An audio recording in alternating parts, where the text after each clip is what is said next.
In Conch, we are live. All right, good evening, everyone. Welcome to the fourth Armchair Star Party from the San Jose Astronomical Association. We are really excited that you all join us today. This is our fourth time we are doing this event, and if this happened to be the first time that you're joining this event, welcome. And if you happen to see our previous events, or if you have seen our San Jose Astronomy other events, welcome back. Everyone, we have a great program for you. So let's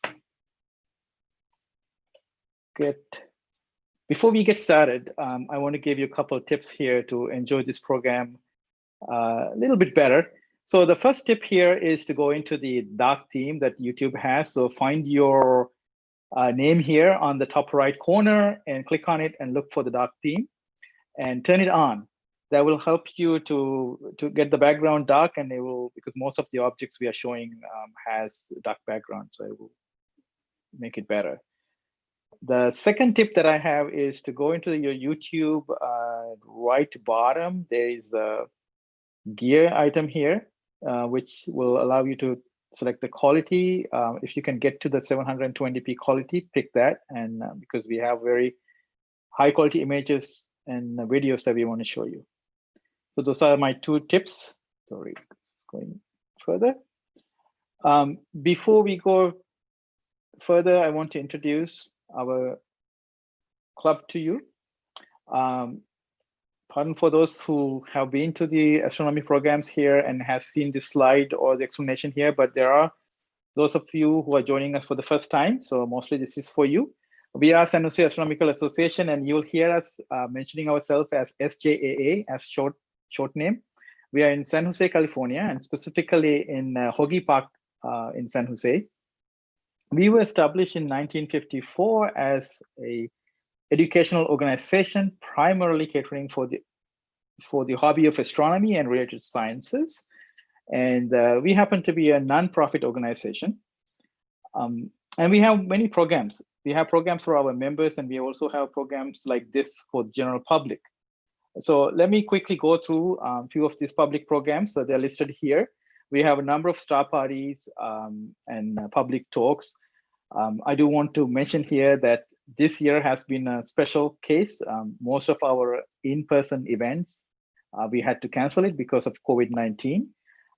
So the events that I'm telling here are normally what we would have in before the COVID-19 days. We have public star parties like twice a month. We have something called an in-town star party at our Hoagie Park location. Also, once a month, we have star party called a Starry Night Star Party that we do about half an hour south of San Jose. And we have once a month solo observing events. We have several random other star parties that we do, like in Yosemite, Pinnacles, and so forth. So normally, we would have many of these events every month. We have groups that does star parties for the schools in the neighborhood here. And so yeah, so those are all our star parties. And going to public talks, we have introductory talks once or twice a month. And we also have a more advanced talks on specific topics that we invite people who are experts in different aspects of astronomy to come and give talks. And these talks, by the way, are now online. That you can actually still enjoy those ones. And for our public, we give help with equipment when they need that. And we also do swap meets, which is for members in the public to come and buy and sell equipment. So those are all our public programs. And I want to get to the membership only programs. So we have about 400 members. And for our members, we want to offer some more benefits from our club. We have imaging workshops. Imaging is astrophotography. It's quite popular, especially in this Bay Area. So we have a large following and a very active group doing that. We have training for beginners. So if you're starting with astronomy and we'd like to help you as our new members. So we have programs for that. If you don't have equipment, or if you want to borrow certain equipment that you're thinking of buying, we have a loaner program for equipment loaner. And we also have a library in our headquarters here to borrow books. Lastly, we have private observing. So private observing is for our members. We organize events to go out to dark sky sites and observe as groups.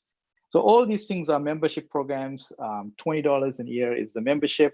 Unfortunately, a number of these programs are on hold currently, but we have been trying to bring them in a virtual format. So our imaging programs and our public talks and star parties like this, we try to offer them online. Okay, so lastly, our address is sjaa.net, and all our programs we listed Meetup. So it's meetup.com under SJ-Astronomy. Okay, next I want to introduce our host for today. My name is Kanch. I am the person who usually organizes the in-town star parties, and I also run the Lunar Telescope program here.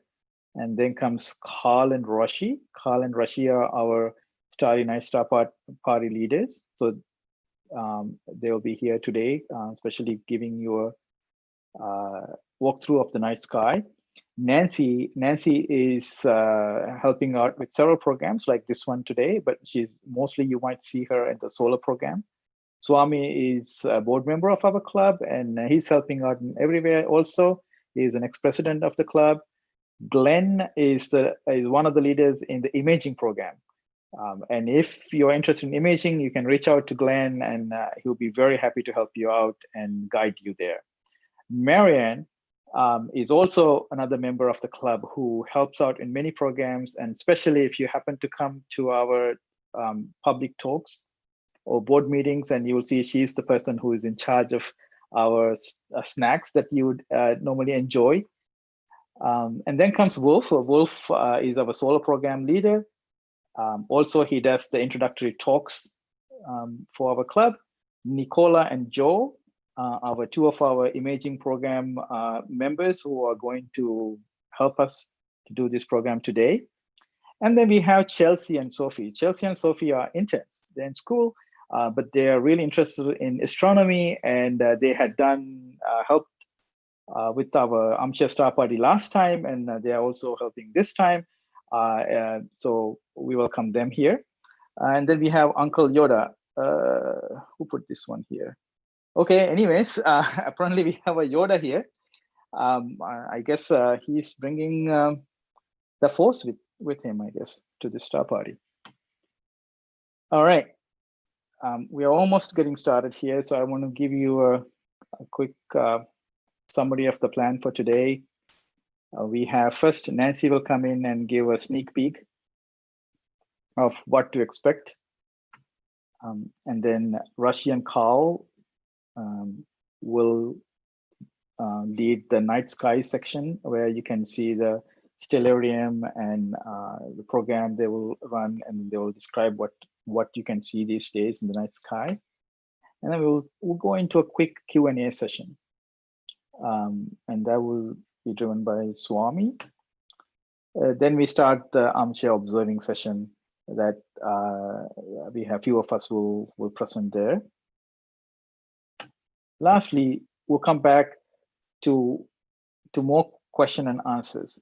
So by the way, I would encourage you to ask your questions in the YouTube chat. Someone might answer your question if it's short enough in the YouTube chat. If not, we will take those questions and we'll try to get to one or two of those questions in the quick Q&A, and try to get to hopefully all of your questions by the end of this program. So please ask your questions early. Okay, now it's for Nancy to get started with the sneak peek. Good evening. Welcome to another sneak peek segment of the Armchair Star Party. It's definitely the best way to enjoy the night sky from the comfort of your home. November is coming to an end soon, guys, and the nights are longer with noticeably darker skies. But you know, darker winter nights are actually pretty cool. It actually makes it easier to spot the fainter stars and constellations. and many great winter sky objects are beginning to appear. Tonight, we have a mixed bag of things to show you. There will be a planet, a couple of diffuse nebulae, an open cluster, even a galaxy. One of these objects was much closer to us in early November, but it's now a little farther away. So we like to take a good look at it before it becomes too far and too small to see. Now, exactly which planet or nebulae or galaxy, you're gonna have to stay tuned. Our speakers will share the details with you shortly. Okay. So for a sneak peek, if you can just take a look at the screen, you see what's on the menu.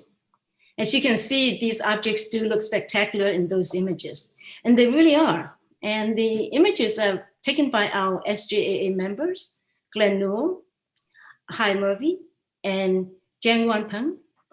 I'm happy that we're able to share these with you. If you're not familiar with the night sky, it can appear to be disorganized. Since ancient times, humans have created patterns in the stars and turned them into mental maps in order to make sense of their world. They use these patterns as their tools for navigation. They also embedded their culture and beliefs into these star patterns with stories that were important to them. These patterns are known to us as constellations. Different cultures made up their own constellations. And in this part of the world, most of the constellation names we know came from the ancient Greek and Roman cultures. But the more recent ones were mainly named after scientific instruments and even exotic animals. In the Northern Hemisphere, there are, I believe, about 30 constellations that are visible. Different ones can be seen in different seasons. Okay. Oh, really? Nancy, so what kind of constellations can you see right now? And we are in the winter season, right? Oh, hi, Kanch. Yeah, so I'll give you two. I can think of two off the top of my head. Is Ursa Major, also known as the Great Bear, and Cassiopeia. I see. How about like if you go out in the spring, what can you see? In the springtime, you see Ursa Major and Cassiopeia. How about summer? In the summer, you also see Ursa Major and Cassiopeia. What? You're just saying the same two again and again. What's going on here? Yeah, well, Kanch, so Ursa Major and Cassiopeia can actually be seen year-round. They never set below the horizon, and they're called circumpolar constellations. They are called circumpolar constellations because they each appear to rotate around Polaris, also known as the North Star or Pole Star. And there are about 5 of these in the Northern Hemisphere. Okay, so now that we've talked a little bit about the constellations, I encourage you to explore some legendary tales that were told by our ancestors as they mapped out the skies. Or try to pick a constellation on your own and create your own story for it, just for fun of it.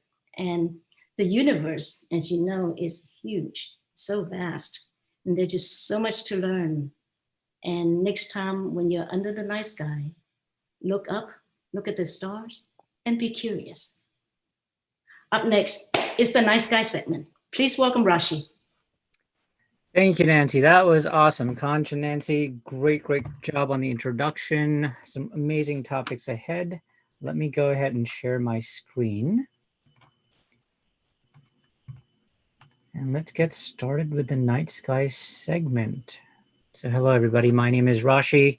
I will be co-hosting this part of the show with Carl, Chelsea, and Sophie. As Conch introduced Chelsea and Sophie, they are interns. They've done such a great job in the previous star party that we asked them to come back in and help us out again with the November star party. So for folks that are joining us for the first time or don't know a lot about astronomy, we'll start off with a very lightweight introduction, sort of kind of regurgitate or jog from your memory things that you may have learned in middle school or even early high school. So we'll touch on some of those topics. Then we will get into some November and December highlights, jump straight into a Stellarium app, and then take a look at some constellations, take a look at where some of the targets that we'll be looking at in the Armchair Observing segment, where those are placed or in and around which constellations, and then we'll step back out and continue with the show. So Chelsea and Sophie are going to talk a little bit about the November and December highlights in this segment, but then they're also going to come back and talk more about Mars in the Armchair Observing segment, so definitely stay tuned.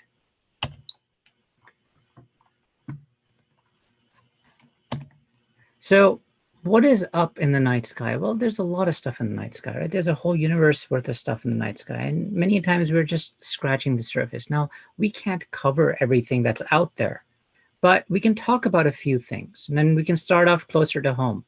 Well, really being our home planet being Earth. We're one of 8 major planets. So our solar system has 8 major planets and 5 dwarf planets. Pluto, some say it got demoted to being a dwarf planet. I say it got reclassified to being a dwarf planet. And reclassification does happen. And this is a question that came up in the previous session as well. Reclassification does happen, right? I mean, science is going to evolve. We're going to go back and change our definitions, evolve our definitions, modify our definitions. And that's one of the reasons why Pluto got reclassified as a dwarf planet. Now, coming back to Earth, we have 1 moon.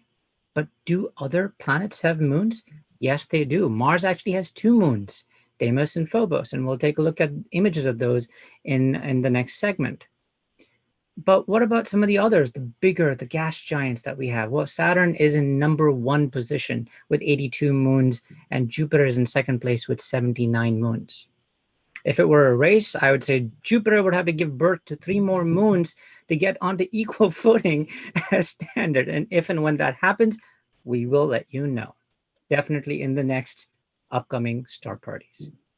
What else can we see in our solar system? Well, we've got satellites and asteroids and meteors and comets. And we'll talk about some meteor showers or upcoming meteor showers. Actually, there's one that peaked a couple of days ago, and we'll talk about that as well. But our solar system is unique because we have 1 sun or 1 star. Our sun is a yellow dwarf star. Of course, it's also a celebrity because we get to see it pretty much throughout the course of the day. It keeps us warm. We're in the Goldilocks zone, orbiting around our sun, and Earth is harboring life, so you and I exist. But let's step out of our solar system and let's start talking about multiple star systems.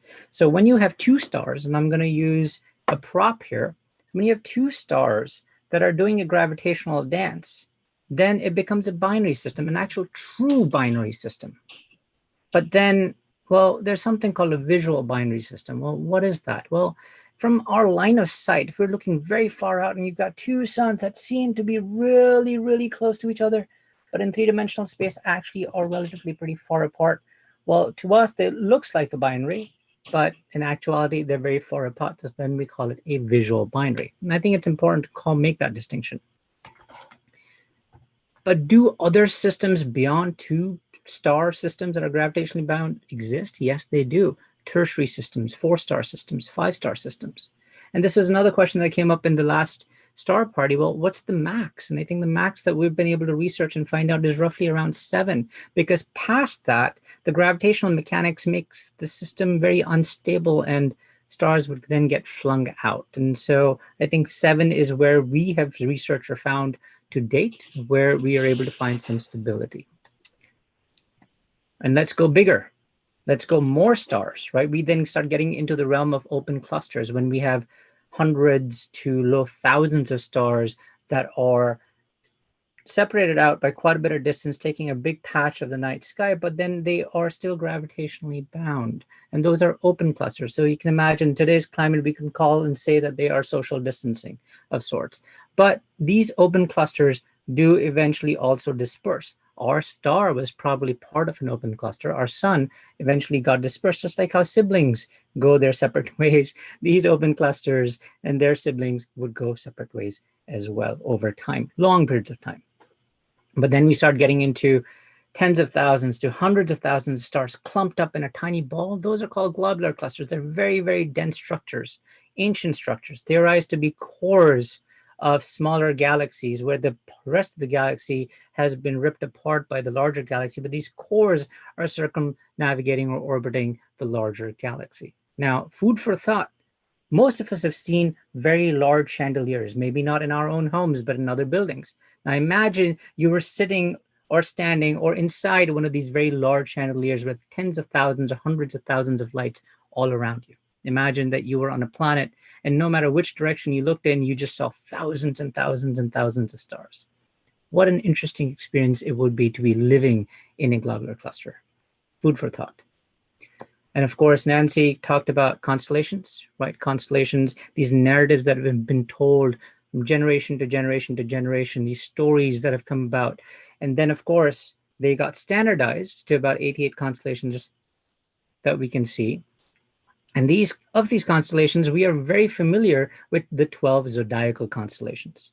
And within these constellations, we can see patterns in the night sky, and they're called asterisms. For example, the Sagittarius teapot, or the pan and the panhandle of the Big Dipper. And that's what we have on this screen as well. And then, of course, we've got star clouds, and we've got nebulae. And nebulae are very large interstellar gas clouds with dust and ice. And dense nebulae can also be stellar nurseries where stars are born. We have interstellar objects that travel across different systems. And all of this gets contained in big structures that we call galaxies, which come in different shapes and sizes, in spiral, barred spiral, elliptical, or irregular. Now that we've got your feet wet, let's talk about November and December highlights. Carl, Sophie, and Chelsea, please take it away. Hey, thanks, Rashi. I'm kind of excited about some of the events coming up. And yes, the Leonids meteor shower, which peaked a few days ago, is currently going on. If you go outside after midnight, the sky might actually clear up and the moon will be setting towards the horizon. So it might be pretty nice to go out and take a look. The Gemini meteor shower peak around the 13th of December.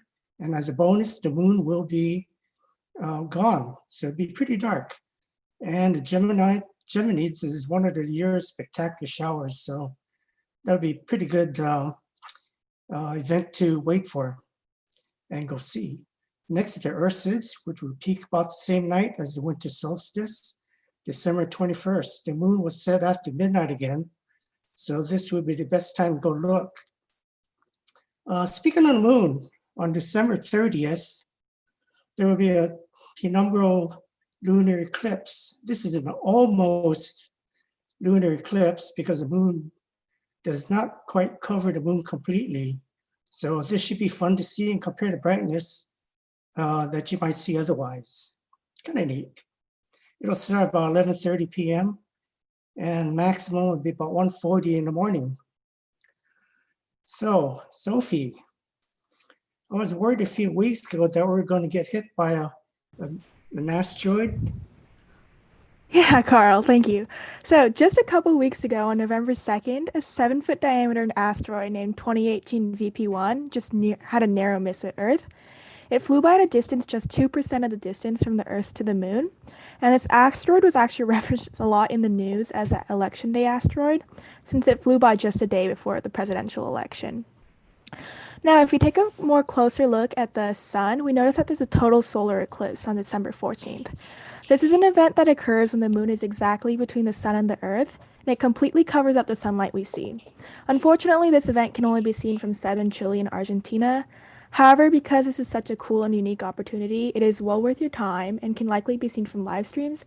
So if you guys have the time, it'd be a great event for you guys to check out. And additionally, in a month from now will be your December solstice. This means that the sun has reached its lowest point in the night sky, and it starts to cycle back into spring and gradually rises a little by little each night. This also marks our first official day of winter. Now, on that same day, there's another event that's pretty cool, and Chelsea can talk a little more about that. Yes, so on December 21st, there will be a rare and great conjunction of Jupiter and Saturn. They will be very, very close together, the closest they've been since 1623. There will be a separation of 1/10 of a degree, which is approximately 1/5 of the size of a full moon. Here is a visual representation of the size of the separation, obviously scaled down. For those who are familiar with Mizar and Alcor in the panhandle of the Big Dipper, Jupiter and Saturn will be closer together than Mizar and Alcor. And the next closest conjunction within 2/10 of a degree will be in 2080. Wow, that's really, really awesome, guys. Thank you for sharing this. This is some amazing stuff that's happening with this month and next month. You know, all the way from first quarter moon that we have tonight to the penumbral lunar eclipse, meteor showers. We were almost hit by an asteroid. Oh my gosh, total solar eclipse coming up, live streams all over the world. That will be amazing. Summer solstice, the lowest the sun goes. And then, you know, in the day sky and then back up again till it hits the highest in summer. Wow. And then, of course, the great conjunction of Jupiter and Saturn. Can I say OMG at this point? I mean, as an adult, can I use that? But yes, absolutely fun with all these events coming up. So guys, stay tuned. Please go out if you have binoculars or telescopes, go out and take a look. A lot of stuff coming up. All right, now that we've gone through some of these highlights, let's go ahead and jump into Stellarium, a planetarium app to look at some of the night sky, constellations, and objects. So let me see if I can successfully swivel here. All right. So now we are in Stellarium. We are at RCDO, Rancho Cañada del Oro. That is a dark night sky site that we host our Starry Nights program. And of course, since we cannot be there in person, we are bringing it to you in our planetarium map. And thanks to Glenn for taking this awesome picture and helping us stitch it in Stellarium. So Glenn, thank you. And wow, there's some really bright stuff in the night sky. Carl, can you help us out here? What do you think we're looking at?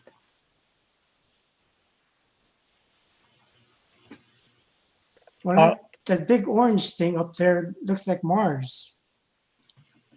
Wow. That's right. Okay.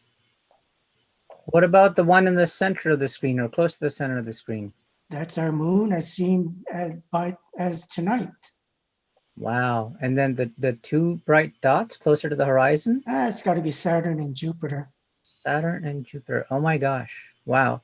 Oh, Carl, you know, I totally forgot. We're using a planetarium map. We can turn on the lights and the labels and all of that stuff. Let me do that. Yeah, let's do it. Let's go and do that. Yes, you're absolutely right. That was Mars. We got Moon. We've got Saturn and Jupiter. So guys, keep in mind that when you're using a planetarium map, do not forget you've got all these wonderful options that you can utilize for learning more about the night sky. And we can also definitely zoom in. Now, Carl, Mars happens to be, I believe, around Pisces, right? That's right. Let's go ahead and turn on the constellation lines and as well as the labels. There we go. So we've got Pisces, but Pisces has one fish or two? Should have two of them. Oh, I'm going to have a great dinner tonight. I know where to go fishing. Awesome. Well, you know what? We can even turn on the constellation art. So let's turn on the constellation art. Let's actually see what, you know, our ancestors sort of kind of imagined in their heads and how all of these lines sort of kind of fit together, which is awesome. So you can see two fish jumping out of the water, and that's the Pisces constellation. Now let's move to the north. Let's turn around. Let's go towards the north. Now, one of the things that Conch and Nancy brought up was, you know, being able to get to Polaris from the Big Dipper, or Big Dipper and Cassiopeia sort of kind of, you know, going round in circles around the North Pole star. Well, where is Big Dipper? I don't see Big Dipper, Carl. Well, it's in Ursa Minor. It's right in front of us. But I don't see the Big Dipper at all. Oh, you know what? At this time of the year, it's very low to the horizon. It is literally right behind the trees. And we can do something about that. We can turn the ground off. There we go. Ursa Major, the Big Dipper, is right here. And the two-pointer stars point straight up to Polaris. And of course, almost opposite, well, opposite that, we've got Cepheus, the constellation that looks like an inverted house. And then next to Cepheus, to the right of Cepheus, we've got Cassiopeia. So Cepheus is the king of the mythical kingdom of Ethiopia, and Cassiopeia is his queen. And let me see if I can turn on a feature here to show. Maybe I cannot do that easily, but we can do that with moving time forward. So as you can see, Ursa Major and Cassiopeia, they are pretty much rotating around the North Pole star, but they never dip below the horizon. All right, let's go back in time to where we are right now.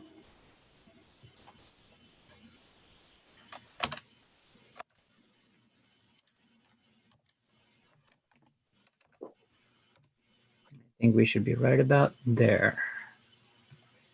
All right. So, Carl, Cepheus and Cassiopeia had a daughter too, right? Yeah, they did. It sounds like Andromeda. Andromeda, yes, right here. Andromeda is right below Pegasus, the flying horse. And you can pretty much find Pegasus by finding these four stars that sort of kind of form the big square of Pegasus. And you've got Andromeda right below that bottom star that you can see aligned right now. Now, let's reorient ourselves a little bit. And right now, if you were looking more northwards, let's turn the cardinal directions on. You're looking more north and going up towards zenith, that bottom right star, and following that down, you would get Andromeda. There was also a hero, I believe, in the story that saved Andromeda. Do you remember his name? Of course, everybody knows that. It's got to be Tarzan, right? Oh no, Tarzan. I'm sorry, wrong myth. Okay, you want Perseus, the hero. Perseus, yes, the one right over here. So what Perseus, he fought Medusa, and I believe he also defeated Cetus the whale monster. So the story goes that Cassiopeia was relatively pretty vain, and she insulted the Nereids by saying that she was the prettiest. And Nereids got angry. They sent Cetus the whale monster to go ravage the kingdom of Cepheus and Cassiopeia, and they didn't know how to defeat Cetus, so they consulted the oracles, and the oracles pretty much said, with the heavy heart, of course, you have to give your daughter to Cetus. So they chained Andromeda to the shores of their kingdom in hopes that Cetus would be satisfied and take Andromeda and leave the kingdom alone. But Perseus wasn't going to have it. So he went and fought. He flew on Pegasus to fight Medusa, slayed Medusa, brought her head back because Medusa's eyes could turn anything that those eyes gazed on to stone. And that's how they defeated Cetus. Now, of course, you have a hero saving a princess. You know what happens next. They were to be wed, but there was a dark plot. Of course, there's a twist in plots all the time. We see that in movies, happens in the story as well. Phineas, Cepheus's brother, said, no, Andromeda is mine. And of course, there's a whole all-out war, and we'll talk more about that perhaps in another time. But this really connects the dots a little bit with what Conch and Nancy were saying. There are a lot of stories that have come from mythology. There are a lot of stories that have been passed down, many hundreds of thousands of stories that have been lost to prior generations and across millennia, but some still do exist. And it's important for us to go read up on some of these stories because they're important. They tell us about our different cultures and how different folks across different regions on the same planet saw the night sky and how they stitched narratives together. Very, very important. Now that we have sort of kind of figured out where some of these are, let's take a quick look and stitch for you where some of the targets are for tonight. So I believe we're taking a look at two nebulae, right, Carl? Yeah, right up there in Cepheus. There's right the there, Elephant Trunk Nebula and a Wizard Nebula. Yeah, and they're both emission nebulas, if I remember right. They are. All right. So let me zoom out just a bit. So you can see right above Cepheus, there's a bright star, and that's Mu Cepheus. That's the garnet star. And we can see that in this image. Now, I'm not going to zoom in all the way through because we're going to give you a zoomed in view in the next segment, but Mu Cepheus is right here. So you can figure out where this Elephant Trunk Nebula is, right? So start kind of getting a sense truly when you're looking at a planetary map or with the planetary map. And of course, there are many other apps, even on your phones, that you can use. Now, to the right of Cepheus, here you've got the Wizard Nebula, not that far away in the night sky, right?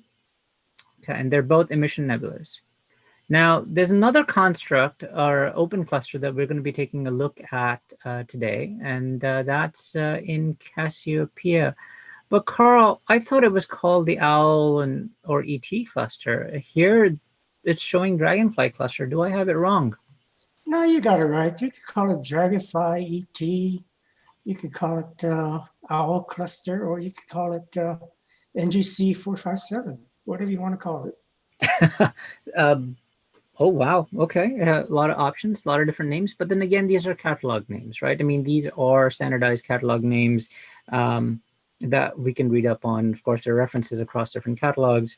Let me see if I can turn the stars off for a moment and sort of kind of bring this up a little bit. And we see a bunch of stars. We see 2 stars here that sort of kind of form eyes, arms, maybe stubby body. But you know what? We will get to see an overlay later on, an overlay on how potentially this might look like an owl, or it might even look like ET. And for us that remember that movie, I will never forget it. One of my favorites. One of my favorites. All right. We looked at Mars.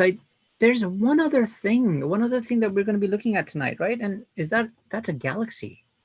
Yeah, let's go back to Andromeda.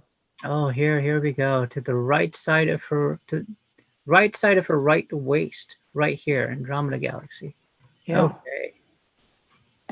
Andromeda Galaxy is one of my favorite galaxies next to the Milky Way, but it's so big that you can see it. If you can see it with your naked eye, it'll cover about 6 full moons, end to end. And At in fact, roughly 3 degrees. Yeah, in fact, that's Wow. about the same size as Orion's belt. Oh, Orion's belt. We are pretty much almost in winter, and Orion is a winter constellation. Where would Orion be right now? It's probably hugging the horizon right now. You might have to take Right the about there. trees Okay. out. Yeah, so let's go and turn the ground out off, and there we see it. We see Orion the Hunter. So what you're saying is the Andromeda Galaxy pretty much is almost as wide as the belt right here. Yeah, the length. Wow, that's amazing. Absolutely amazing. And again, this Orion the Hunter, the Orion constellation, is a very recognizable winter constellation. It'll be much higher in the night sky in just a couple of hours, so you guys will be able to, everybody will be able to see it much better. It's just coming over the horizon, so keep an eye out when you step out after the show. And keep an eye out for some the meteor shower. Meteor showers as well? Absolutely. Very cool. All right. So, folks, download Stellarium. Download any other planetary map. These are great tools for you to learn about the night sky. And you know what? Talking about that, Carl, how else can we learn about the night sky? Main thing is just go outside, put your head up and look. Otherwise, you got books, you got online star charts, and in addition, you could join SJAA. Absolutely. Rashi? Well, I mean, you're absolutely right. I mean, there's a lot of content out there that you can utilize, their tools, their books, their star charts, but getting out is very, very important. And join SJAA, right? I mean, as Wolf says, for the price of 1 pizza, you get to enjoy the benefits as a member. And we do all these events. You get to learn, you get to participate, and you get to grow in this amazing, amazing hobby just for the price of 1 pizza. Now, talking about star charts or printable star charts, this is what a printable star chart looks like. You can go to skymaps.com, go to the download section, and download this printable star chart and step out at night with this in hand and, of course, a red flashlight. Keep in mind that there are two versions of this, one for the northern hemisphere and one for the southern hemisphere. Okay, 88 constellations total around, and you'd be able to see pretty much just under half or so from the northern hemisphere. And what's great about this also is it talks about what you can see on the left side. On the front page, you can see it also talks about on certain dates what might be more prevalent. And then, of course, on the back sheet, you've got things that can be seen easily with the naked eye, easily seen with binoculars, and telescopic objects. All right, so now we've come to the end of this segment, and we're going to get into astro riddles and a little bit of quick Q&A. So I'm going to turn the share off, and we will go over into gallery view.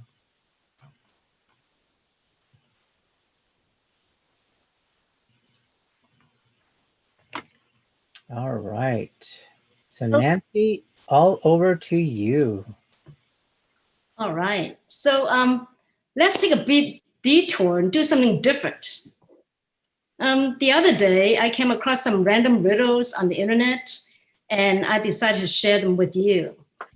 Just to clarify, I didn't come up with these, and the credit should go to the original author, and I actually don't even know who they are. So what I'm going to do is I'll ask you two riddles. I give you two riddles. Give you a little time to post the answers. Just post the answers in the chat window. And then I'll come back and review the answers in a little bit, okay?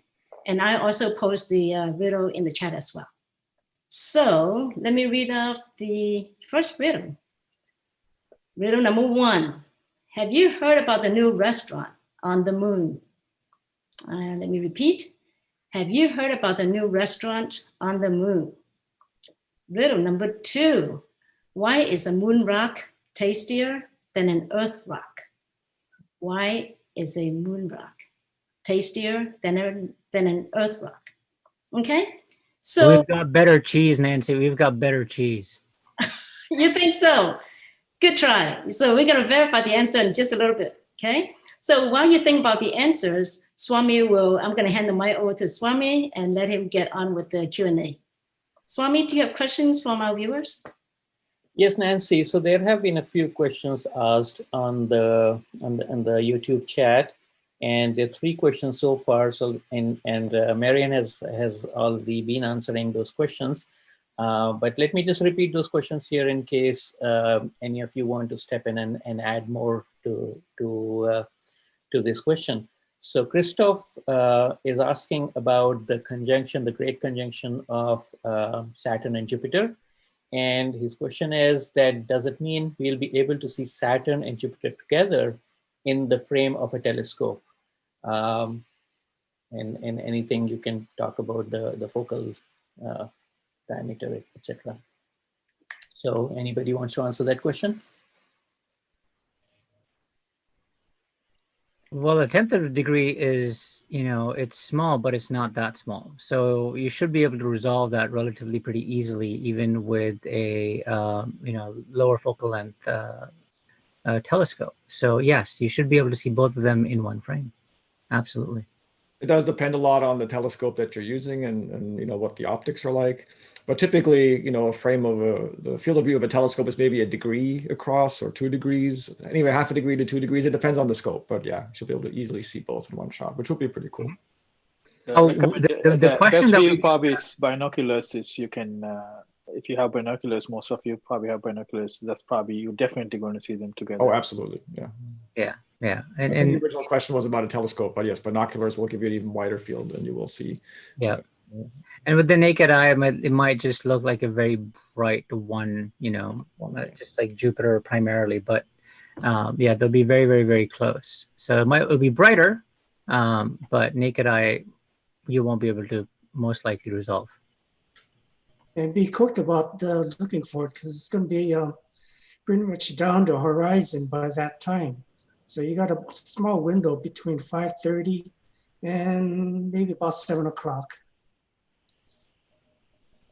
Okay, all right, thanks, guys. Go to Hawaii, I guess, then you can see it higher up in the sky. I don't know. Or just get onto a mountain so you can see. Yeah, you can just elevate yourself too. Mm-hmm. All right, thank you, guys. Another question is, this is from Andrew Zhang. And his question is, how do you know when a meteor shower will happen? Or do you just have to have a camera running 24/7, 365? Who would like to take that question? Yeah, I can answer this question. Meteor showers are actually debris from comets' tails. So they occur when the comet's orbit nears Earth and leaves behind that debris. So we can actually predict when they'll happen just by observing comets and their orbits and their further debris. So as Earth passes through all that debris, we can predict that meteor shower occurring. And also an easy way to predict is just go on Google and type it in and look. It'll tell you exactly when it's going to come out. How does Google know? It's interesting. The reason that we know when these meteor showers come is because people do have cameras on 7x24. You know, I have one at my house here that's part of a network of cameras throughout California that SETI and NASA use to track fireballs, and then they track those back to figure out, you know, what meteors, what events caused that, and how are they coming, and when do they come, and that sort of thing. So it's interesting. But the major meteor showers, yeah, they repeat every year around the same time because the Earth keeps passing through the same debris trail, like Sophie was saying. All right, right. Okay, Nancy, you want to give the answers to the riddle that you asked? Sure. But Nancy, before you do that, quick question for you. Your first one said, have you heard of the new restaurant on the moon? Are you asking about just a yes or no, or even what the name might be? I was a little confused. You know, I'm open for all answers. Take a jab. So we do have a couple of answers in the chat box here. For the first riddle, have you heard about the new restaurant on the moon? Melanie said, no, I was over the moon. Okay. What I have though is the answer that I have is yes, the food is good, but there's just no atmosphere. And All right. for riddle number 2, why is a moon rock tastier than an earth rock? May answer is moon rocks are made out of cheese. I like that one. But what I have is, why is a moon rock tastier than an earth rock? Answer is a little meteor. I know it's so corny, but it's kind of cool. Now I'm gonna have 2 more for you, okay? So get ready. Riddle number 3, what music do astronauts listen to? Okay, what music do astronauts listen to? And number 4, how do astronomers organize their party? Okay, so you guys think about it a little bit. Do we have any more questions? We do. We're gonna go to one more question, and then Yeah. Nancy, you should say that the panel is also fair game, because I think, except myself, I don't think we have heard these questions either, right? So we can also answer too. Well, we're organizing this party. I mean, it's happening. It's very well organized. This is exactly how you organize a party. That's the answer to the question. There you go. All right, let's go to another question. This question is from Kirit Basu. And the question is, was there a notion of constellations in the non-European cultures? How similar, different were their patterns and mythologies about these constellations?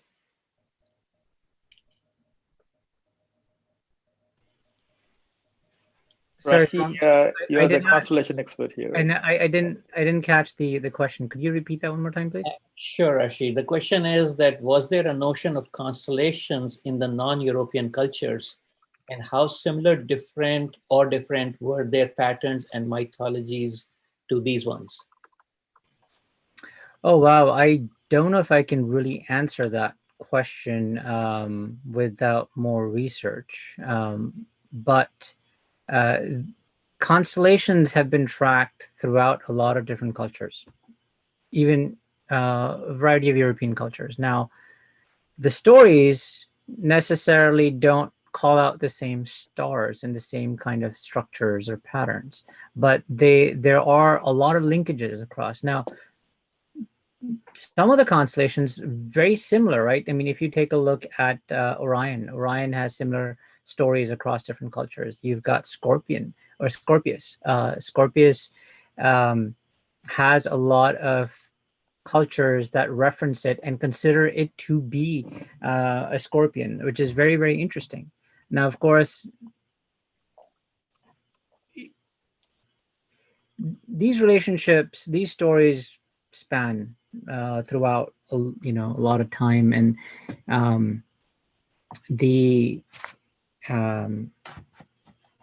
and as I said earlier on, many of these stories have been lost. Some of these stories have been cataloged, and many of these stories have been just passed down by word of mouth. But to answer your question with more history, I would have to do a little bit more research and come back to you. So I know that Stellarium is an example of a planetarian program that we've been using tonight, and it has a lot of different star lore in it. So you can pick other cultures that you're interested in and then see the constellation lines and the constellation art for these others. And there's quite a few. I don't know the complete list. So that's one resource you could look at. Yeah, while we are hearing Rashid talking, I just did like a quick search. I mean, I also know that there are other constellations, but I cannot recall anything from other cultures. It looks like there's a number of articles, and yeah, it would be quite surprising to, I don't think the Europeans are, it's equally, I believe other cultures had looked at these constellations and made, figurines and throughout the history. So it looks like there are many interesting articles. There are, and there are some books out there as well. I'll have to go to the other room. I've got a couple of books, but there are many books out there written talking about similarities across how constellations are looked at and some of the stories that reference these constellations. Back over to you, Swami. All right. Thanks, guys. So that's all the questions we have so far. Let's go back to Nancy for the answer to her riddles 3 and 4. Okay, so for riddle number 3, what music do astronauts listen to? I have May said they listen to rock music. Okay, so the answer I have is that they listen to Neptunes. And riddle number 4, how do astronomers organize a party? Guess what? Andrew Zhang said they plan it. And that's exactly what I have too. Way to go, Andrew. Yay. That is awesome. That is awesome. Yeah, thank you for your participation. I had fun. I hope you did too. Okay, back to Rashi.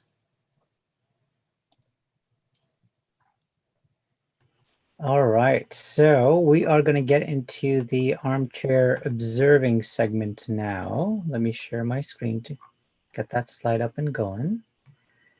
And we will then pivot. We will pivot into Stellarium. And there we go. I'm going to get a script running to get us started. Now, the first object that we will be taking a look at and talking about is going to be Mars. Wolf, do you want to talk about the scale and the fourth rock from the sun just a little bit before we hand it over to Chelsea and Sophie? Sure. Yeah. Hey, everybody. So yeah, here, our first stop during tonight's armchair session here is one of our neighboring planets, right? Mars, which is just one planet over from our home right here on Earth. And I like this picture that Rashi is showing a lot because it really illustrates well the scale of our solar system. This is not something that we usually think of, but you can see that, the sun is shown really big in this picture, right? And the sun is really, really large compared to the Earth and the other planets. And then it also shows quite well the relative spacing of the various planets compared to the sun. So you can see that Mercury through Mars, they're bunched up really, really close to the sun, actually. I mean, of course, we're actually quite far away, about 93 million miles. That sounds like a big distance, but it's actually very close compared to the other guys like Jupiter, Saturn, Uranus, and Neptune. You can see that like way out there, right? Neptune is 30 times farther away from the sun than we are here on Earth. So yeah, so a key takeaway from this picture is that the 4 rocky planets, Mercury, Venus, Earth, and Mars, they're actually quite close to the sun, and then things kind of spread out as we go out towards Neptune, and Pluto is also somewhere over there, farther to the right in this diagram, but it's small and it kind of fell off the picture, I guess. But yeah, so I like this picture a lot because it really gives you a good indication of scale. Thank you, Wolf.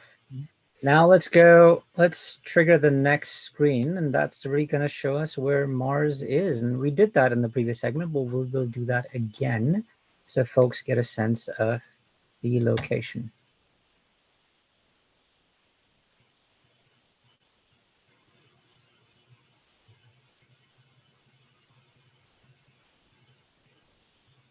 And there we have it.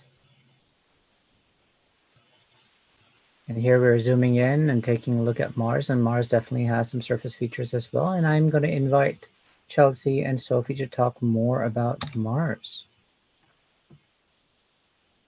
Okay, thank you. So Mars is a terrestrial planet, just like our Earth. So that means it has a solid surface with terrain features similar to what can be seen on Earth, as well as a composition also made up of rocks and metals. And it's the 4th planet in our solar system. So Mars is located at an average distance of 1.5 astronomical units away from the sun. In context, Venus is around 0.7 AU, and Saturn is located much further away at 9.5 AU. So one day on Mars is actually very similar to the length of a day on Earth, lasting approximately 24 hours and 37 minutes. However, its orbital period is 2 times longer than Earth's. This means that even though the days are similar, the years are twice as long. And many of you guys often know Mars as a red planet, and this is a nickname that originates from the rust red color of the Martian soil.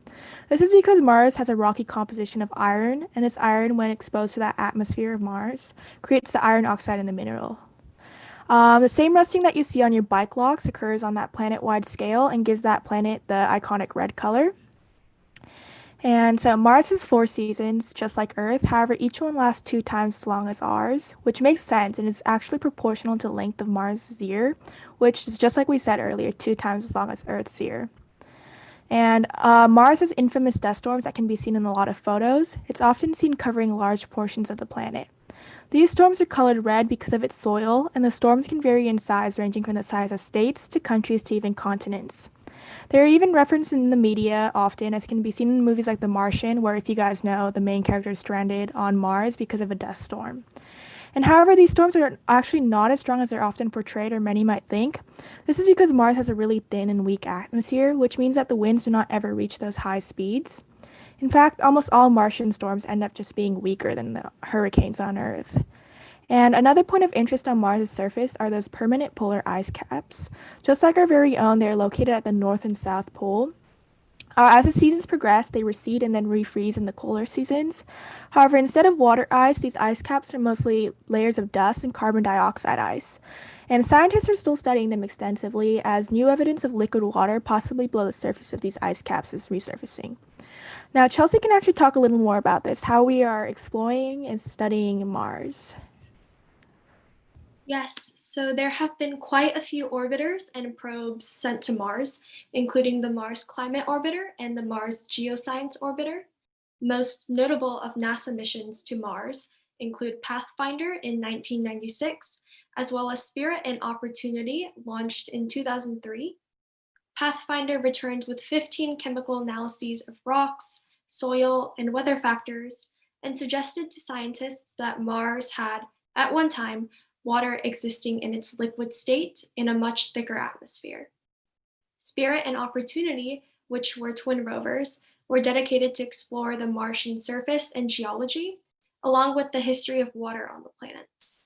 So they landed on opposite sides of Mars and combined found evidence of volcanic activity, hot springs, and hematite, which is often found in the presence of water on Earth.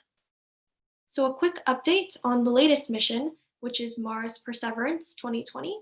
It was officially halfway to Mars on November 3rd, and the landing date is February 18th in 2021.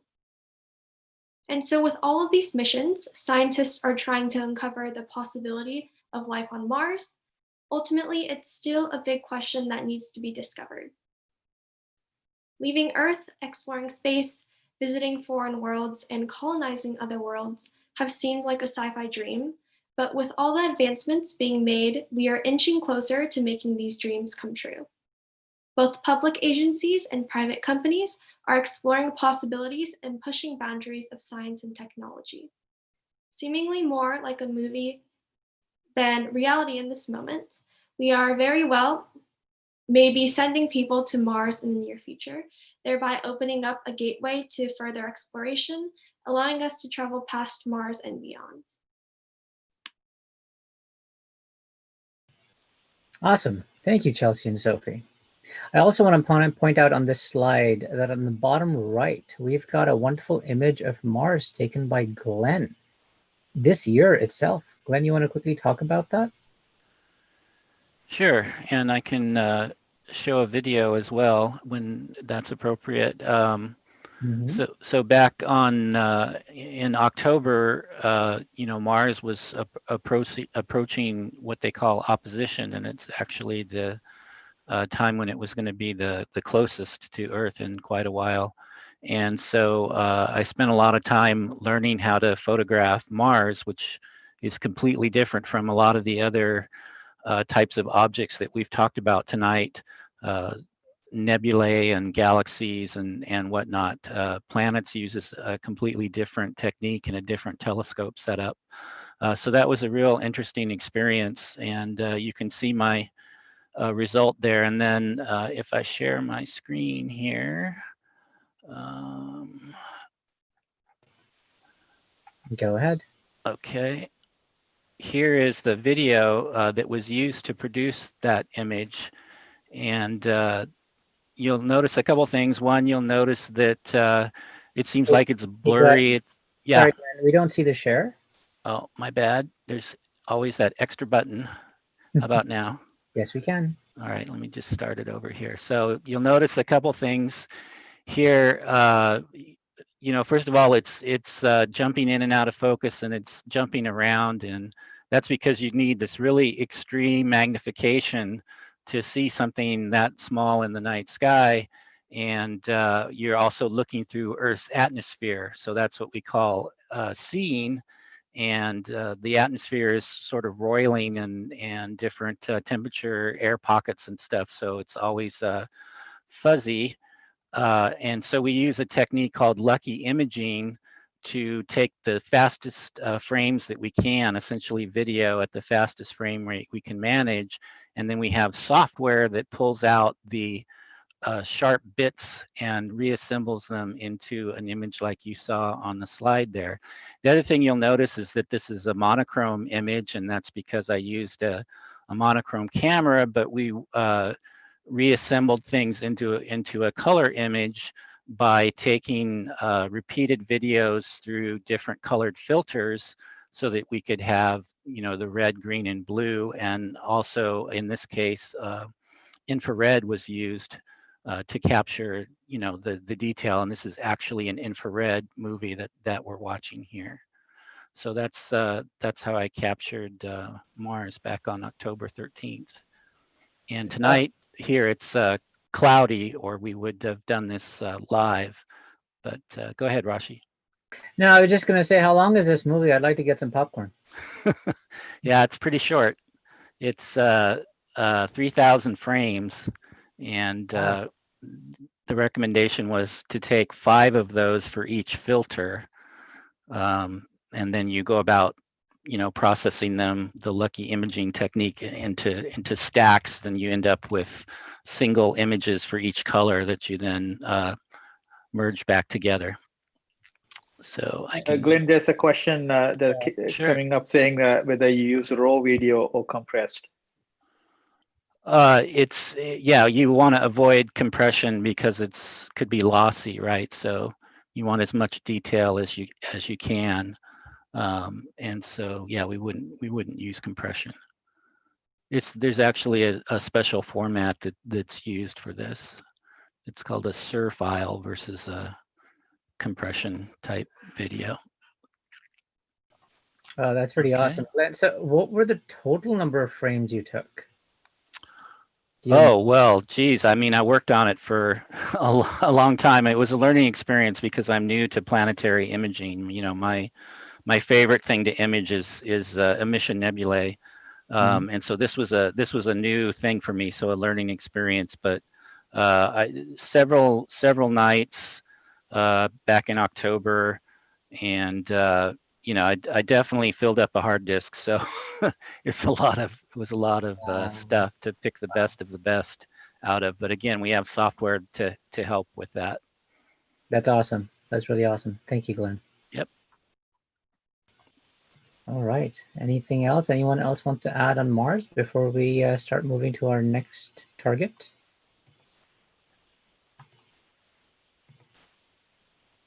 Okay, so let's go ahead and zoom out. And we're going to say bye to Mars for now. Of course, when you guys step back out tonight, you should be able to find Mars in the night sky. So let's go ahead and zoom out a little ways. I'm going to go ahead and turn the constellation lines on and labels on before we get to the next target, because the next target happens to be by Cepheus. So let me sort of kind of bring all of that in perspective for you manually. And, you know, we've got Mars by Pisces, and we've got Cepheus right here above the North Pole star. All right, Wolf, you want to talk a little bit more about the Wizard Nebula? Sure, we can do that. Yeah. So, you know, Mars, of course, was in our immediate solar system neighborhood, right? This is right next door. But when we look out in the night sky, we see lots of things that are much, much farther away. And we can also ask, you know, how did our solar system get here? And it's like, well, you know, it's been here for a long time. Compared to our lifespans, it's been here for about 4.5 billion years, a pretty long time. But we can look out into the rest of the universe, right? And we can see how other places, how other stars and other solar systems come about. And we partly learn these things by looking at objects like this one, right? So the Wizard Nebula is actually kind of a couple things. It's for one, it's an open cluster. An open cluster is a collection of stars that at some point were kind of born together. So they're kind of a family of stars. They were formed from the same hydrogen gas cloud.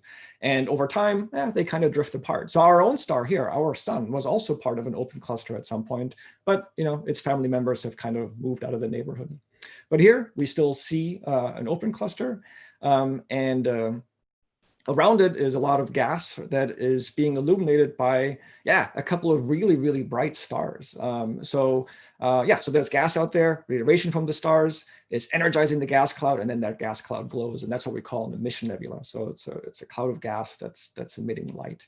One fun fact here is that, you know, I don't know if you guys like science fiction movies. I do, right? For example, I don't know, I think that was it Star Trek Into Darkness or something, where the Enterprise is flying into a nebula, and it looks like this really thick fog that they're going into, but actually real nebulae are nothing like this. In reality, the concentration of gas out there in these nebulae is actually very low. It's often lower than the best vacuum on Earth. So these nebulae are actually really diffuse, but they're also really huge. So this particular one, it's up to like 20,000, excuse me, not 20,000, about 20 light years across. That is way bigger than our solar system. Our solar system is only about, I think, 14 light hours across, right? So it would take light 14 hours to cross our solar system from one end to the other. This thing we're looking at here, this nebula, is up to 20 light years across. And it's, about 7,000 light years away. So the light we see now left there about 7,000 years ago. I'm sorry, actually, you know, depending on what sources we look at, I just realized that on the slide, we said about 100 light years wide. In my notes, I had about 20 light years wide. Depends on how you look at it. But it's also not something that's visible to the naked eye. So the imaging that we're about to see will have been done with special filters and long time exposures. So let's take a look. Yeah, and Wolf, when you say not visible to the naked eye, we're primarily talking about the very low surface brightness here. Correct. Yeah. So the stars, of course, well, I mean, with the telescope, you can pull out the stars, but if you want to see the nebula right there, we need to apply some tricks to be able to see it. All right. So let's go ahead and get there so you guys can see exactly again where it is. And then Nicola, you can talk a little bit more about the Wizard Nebula. Yes, thank you, Rashi. So we're zooming to it now in Stellarium. As you guys can see, it's to the right of Cepheus. And here we go. This is an image taken by one of our astrophotographers. A beautiful image, a zoomed in image, as you can see. Nicola, anything that you want to add, or would you like me to go to the next slide? Yeah, I wanted to show you actually how this image actually is made. Can show my Okay. screen. All right, I'll stop sharing. All right. Okay. So basically, so to make such kind of nice, colorful image, it's a long work. It takes actually long hours of data, image data collection.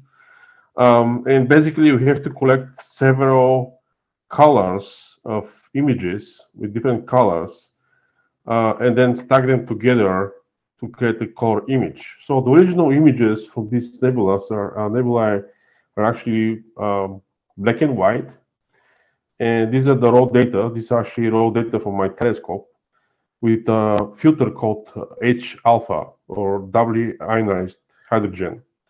So this particular nebula, the Wizard Nebula, is very strong emission nebula, and it's actually very bright into hydrogen emission lines. And in order to get a color image, we have to collect 3 different sets of images that are called hydrogen alpha, oxygen 3, and then sulfur 2. So these are different emission lines which we have to collect separately, and then stack them into one big set of data. And then the computer software which stacks the data assigns colors. And for example, hydrogen alpha will be green light, right? Oxygen 3 will be blue, and sulfur will be red. So when the software stacks all the data together, then we get the nice color image that is presented on the slide. So yeah, it's actually very time-consuming job. If you want to come into astroimaging of nebula, you have to be patient. And the club actually has a regular meeting every month for astroimaging, where we can actually discuss these techniques and can present. Each member of the astroimaging team can actually present what images they have done on different techniques and different methods. So actually can learn what about the rigs and what are these techniques. Yeah, so if you want to learn more about that. Nicola, quick question. Your screen is going in and out, flickering a little bit. What's going on over there? Yeah, so because this is actually the live stack, so what you see is actually initially starts with initial image, which is very dark, and then the software actually stacks images consistently after in time. And you can see actually that the nebula is becoming brighter and brighter and brighter. This is the reason. The reason for that is because the signal is actually accumulating over time. It's becoming better and better and better.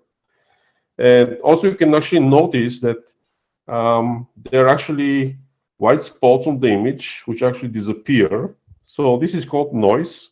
This is a noise from the camera. And when we actually stack more images, you can see that the noise is actually disappearing from the image. Why is that? Because we actually collect also dark frames. We actually put cover on the telescope, and we collect the data with covered telescope. We call this data called dark frames. And when we actually calibrate the images with these dark frames, we can actually subtract the camera noise from the data. And then all these can be integrated together. And you can see this flickering of the images is because of the integration of the images from the software. Yeah. And Nicola, is this a live stack right now, or this is the one that you took last week? This was took right about the time when Glenn took the images from Mars. It was October. Okay. Yeah. Yeah, I was preparing today, but because the weather is not stable, so we cannot actually image that object, but we have recorded data. Yeah, so we were planning for everyone that we were planning to have. Normally, we would do this all live, but unfortunately, the weather is not really cooperating today. We will still try for the next incoming object to see whether we can get a live view. Yeah, and we have much brighter nebulas coming for winter. So Yeah, but this is really awesome to see an animated GIF that really shows what stacking looks like and how you start off with a low res image and how it just gets brighter and better and sharper. That's really, really awesome. yep, thank you. Thank you, Nicola. Okay. I'm going to go ahead and share my screen again, and I'm going to challenge folks. I'm going to challenge the folks that are watching our stream today. I'm going to challenge you to see the wizard face if you can. I'll leave this on here for another couple of seconds, but you should be able to see the wizard. We do have oriented, I believe, and rotated the right way. You should be able to see the hint of a hat, the dip where the eyes potentially would be, the nose bridge, the nose where the beard starts. There's a question for Nicola.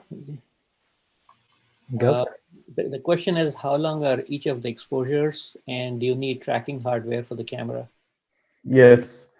So basically, the whole rig is actually tracking the object, and it has to be aligned with respect to Polaris.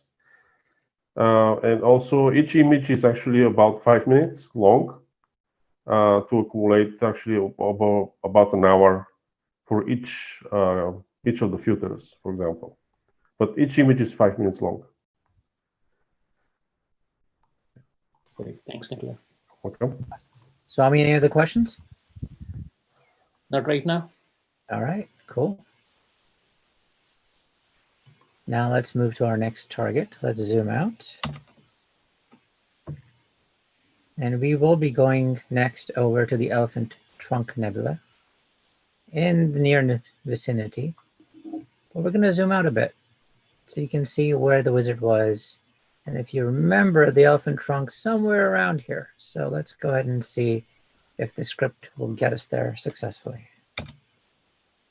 Oh, before we go there, let's talk a little bit about the elephant trunk. So Wolf or Glenn, you want to take this one on? Yeah, I can speak a little bit about it. It might be more interesting on the image, but this object is about 2,400 light years. I see we have 2,500 on the slide, and it's a large region of ionized gas and dust. So it's an emission nebula, but it has some dust features in it as well. And it's interesting that I learned this today actually when I was researching this. So the main source of ionization, I'll show you in a minute here, is actually a triple star system. So there's definitely a gravitational binary pairing. And then the third star, they're not sure if it's actually part of that system or if it's one of these distance members where it just appears to be one. But you can definitely see, I'll zoom in here in a minute, and you can definitely see that there's 3 stars in the center of this image. And so it's this super high energy ultraviolet photons that are causing all this gas to glow. And it glows, as Nicola was saying, with various different emission lines. And I'll talk more about that in a minute as well. Another interesting thing is that they weren't sure that this was a star forming region or not, but around 2003, they've decided that they do see some young stars in this region, and so they have now classified this as a star forming region.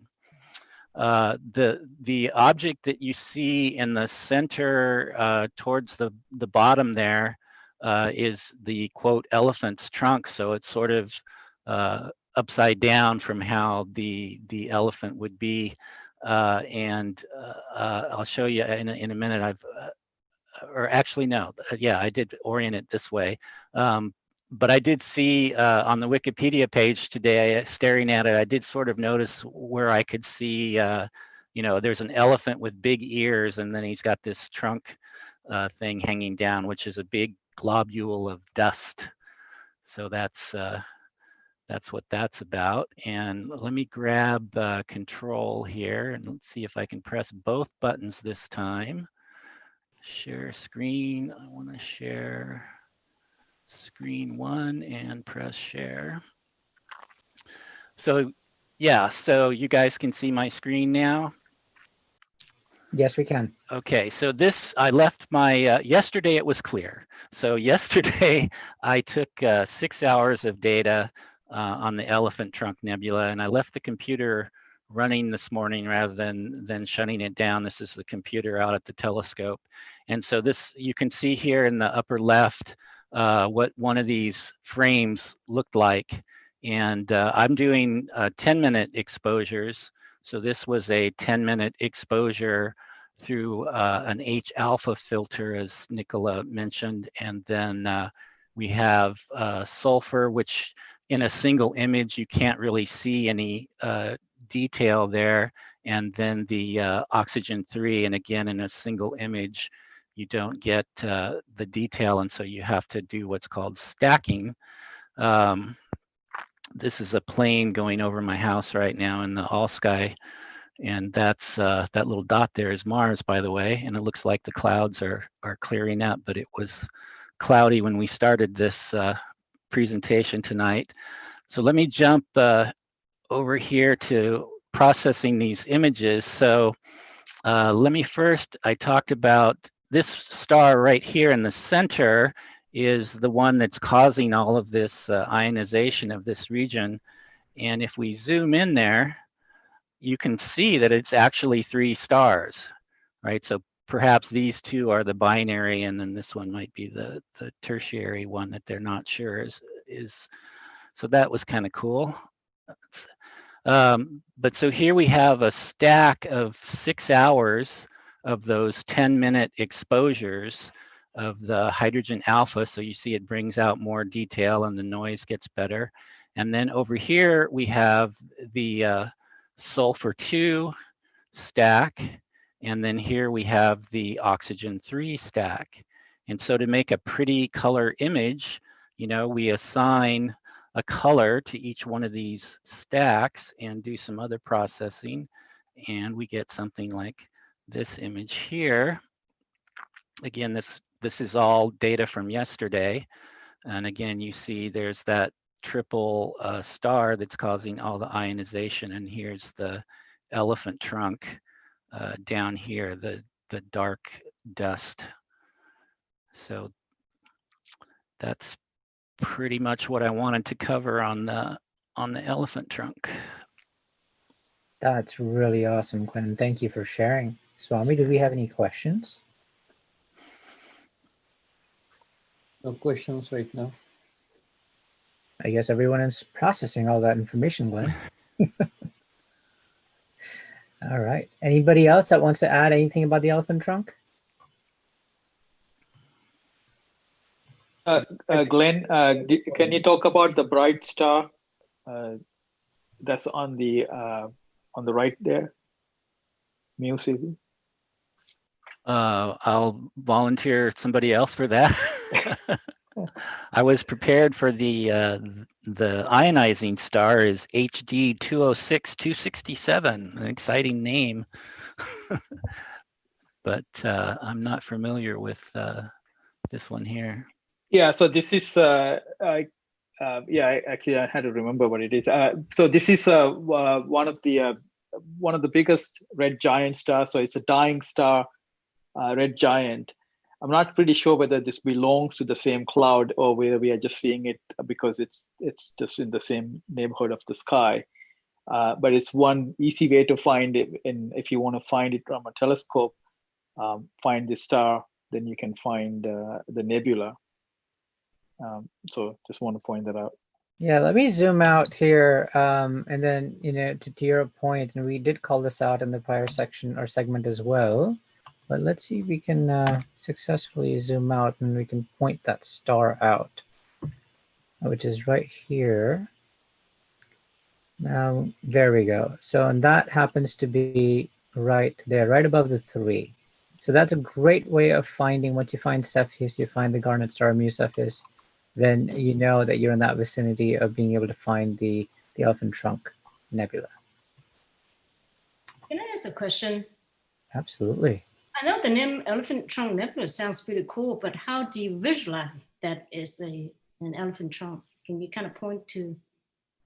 Yeah, let's see. I wish I can't remember where I saw that image, that I saw it for the first time. I've always asked myself that same question about this nebula. Where is the elephant's trunk, and why is it called elephant's trunk?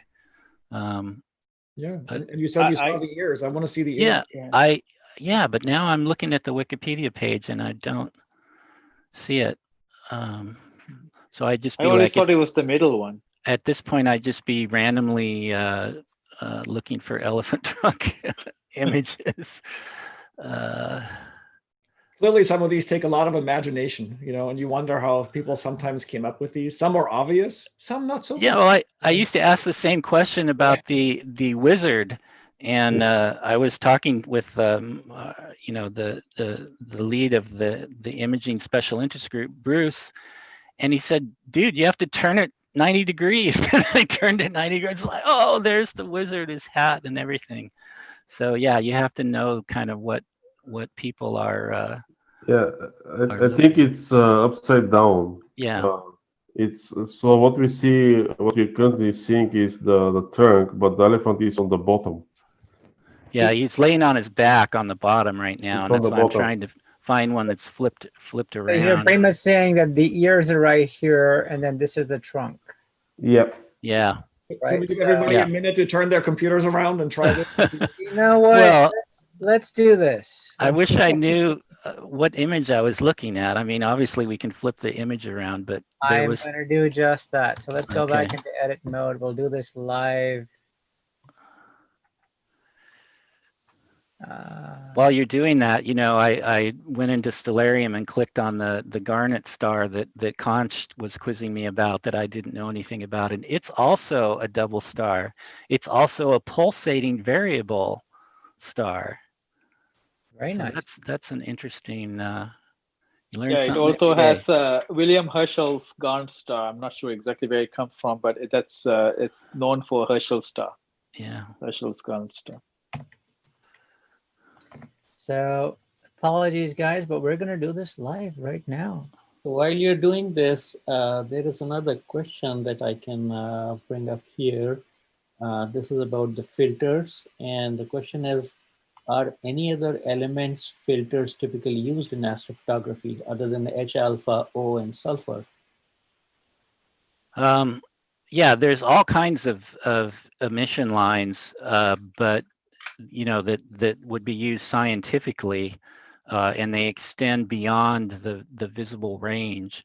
But in terms of astrophotography, those are the main ones that are typically used, unless you're talking about, like solar or something, but for nebulae. So there's also an H beta filter, but as far as I know, it's only useful for the Horsehead Nebula and nothing else. So I don't think I would fork out the money for an H beta filter. And the other one that's pretty obscure is nitrogen. And I don't recall seeing any amateur photos with a nitrogen filter, but I know there are nitrogen filters out there. But yeah, so generally, those three filters, and then it's up to the person processing, which color they're going to assign to those three filters for, viewing in a color image. And it's interesting that, the H alpha and the sulfur 2 emission lines are actually right next to each other in the red. So it's just kind of you just pick one and assign it green right? And it doesn't really have any bearing on where it lands in the visual spectrum. And then the oxygen 3 we typically assign to blue, but oxygen 3, its actual emission line is right between green and blue. So it's, cyan would be the color, but that's where that emission line lands. So Glenn and Yeah. Nicola, do I have that traced right? The picture I saw earlier, I wish I could remember where I saw it. The elephant was in profile, but in my mind, but I'll take your word for it. Yeah, I think we can always, Yeah. people imagine different ways, right? This looks good. Yeah.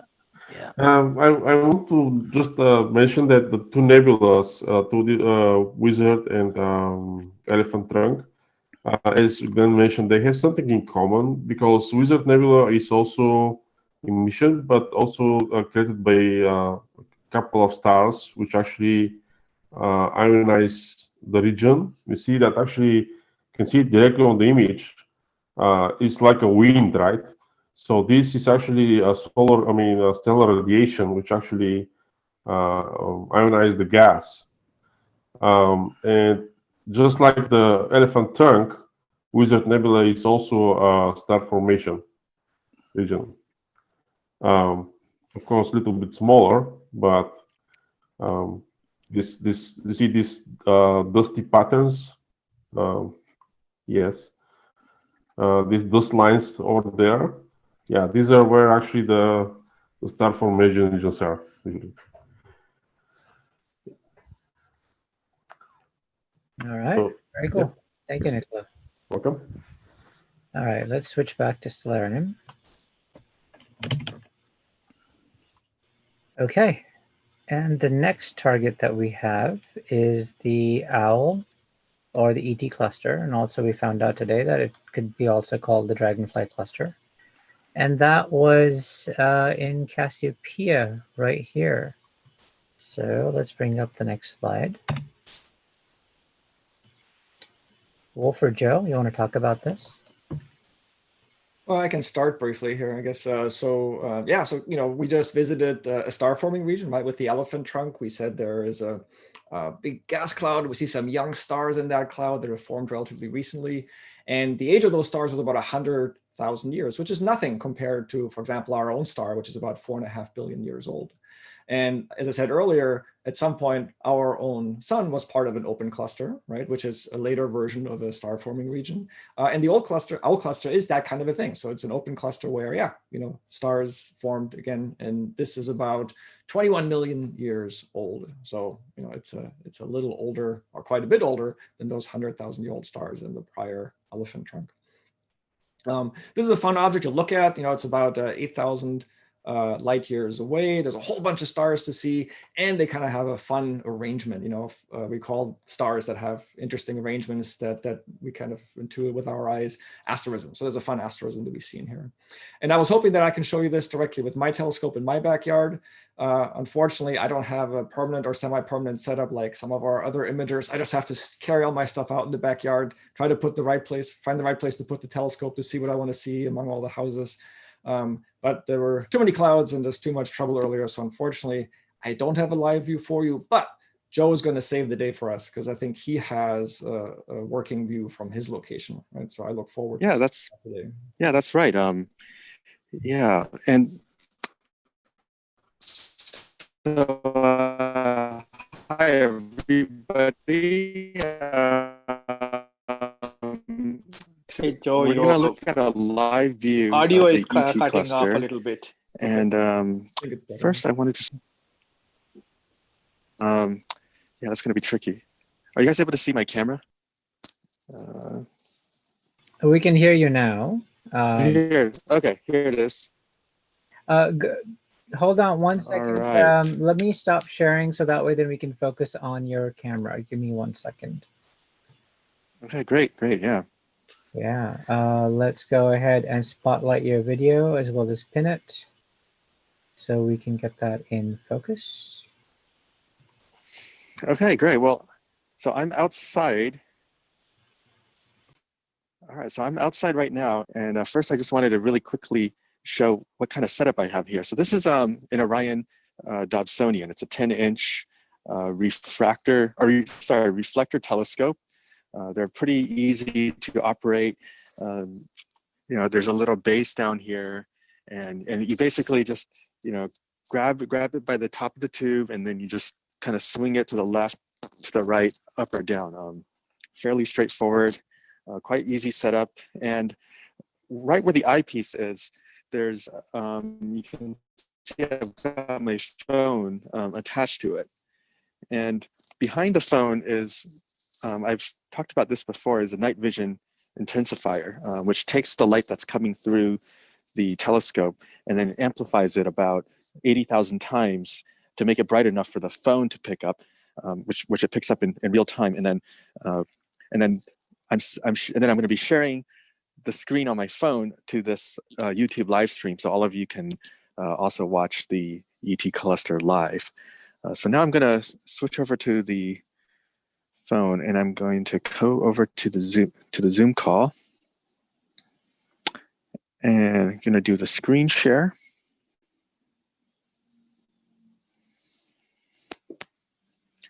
It's counting down.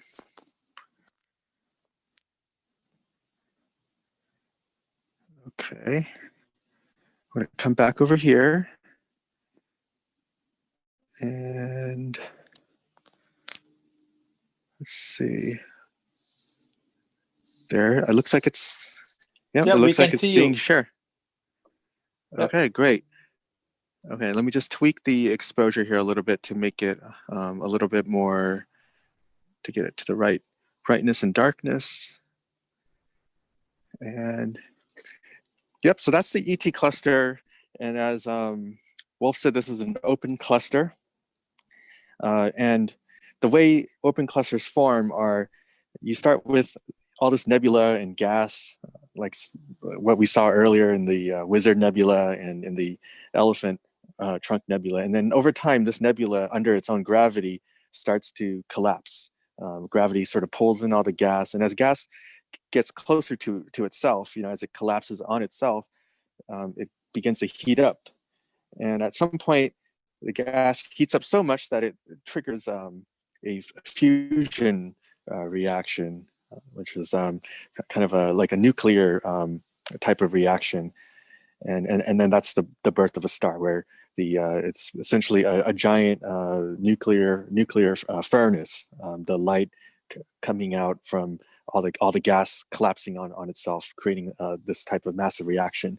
So all that. So if you imagine like all that gas from the Wizard Nebula or the Elephant Trunk Nebula, you know, it collapses, and then you get all these stars forming. Not instead of one giant one, you know, you have the nebula can be a little uneven. Some parts of it are denser than others, and the dense parts of it kind of collapse and then form all these stars. And you have this open cluster, which is just a bunch of stars kind of all formed around the same time period, around the same age, and kind of from the same gaseous cloud. And they're also gravitationally bound. So the gravity kind of keeps it together. The gravity of all the stars in the cluster sort of keep it together and keep them from flying away in different directions. Although over time, open clusters do disperse as other stars kind of approach the cluster. They might disrupt it gravitationally and throw off the cluster. And over billions of years, clusters have dispersed. But definitely during our lifetime, this owl cluster will probably stay the way it is, and you'll definitely be able to see it with a good pair of binoculars or through a telescope. It's quite an easy object in the suburban skies, because open clusters are not as impacted by light pollution as much. I think, yeah, I'll try to trace out the ET cluster a little bit for all of you to see it. The eyes are kind of like right here, where my cursor is pointing, if that shows up correctly. And the arms are, the body is kind of horizontal, and then the arms are sort of vertical to the left of where the eyes are. I've got a photo of it that I pulled together here. We've got an overlay as well Okay. on the next slide, but go ahead and show what you have, and then we can show the other Yeah. as well.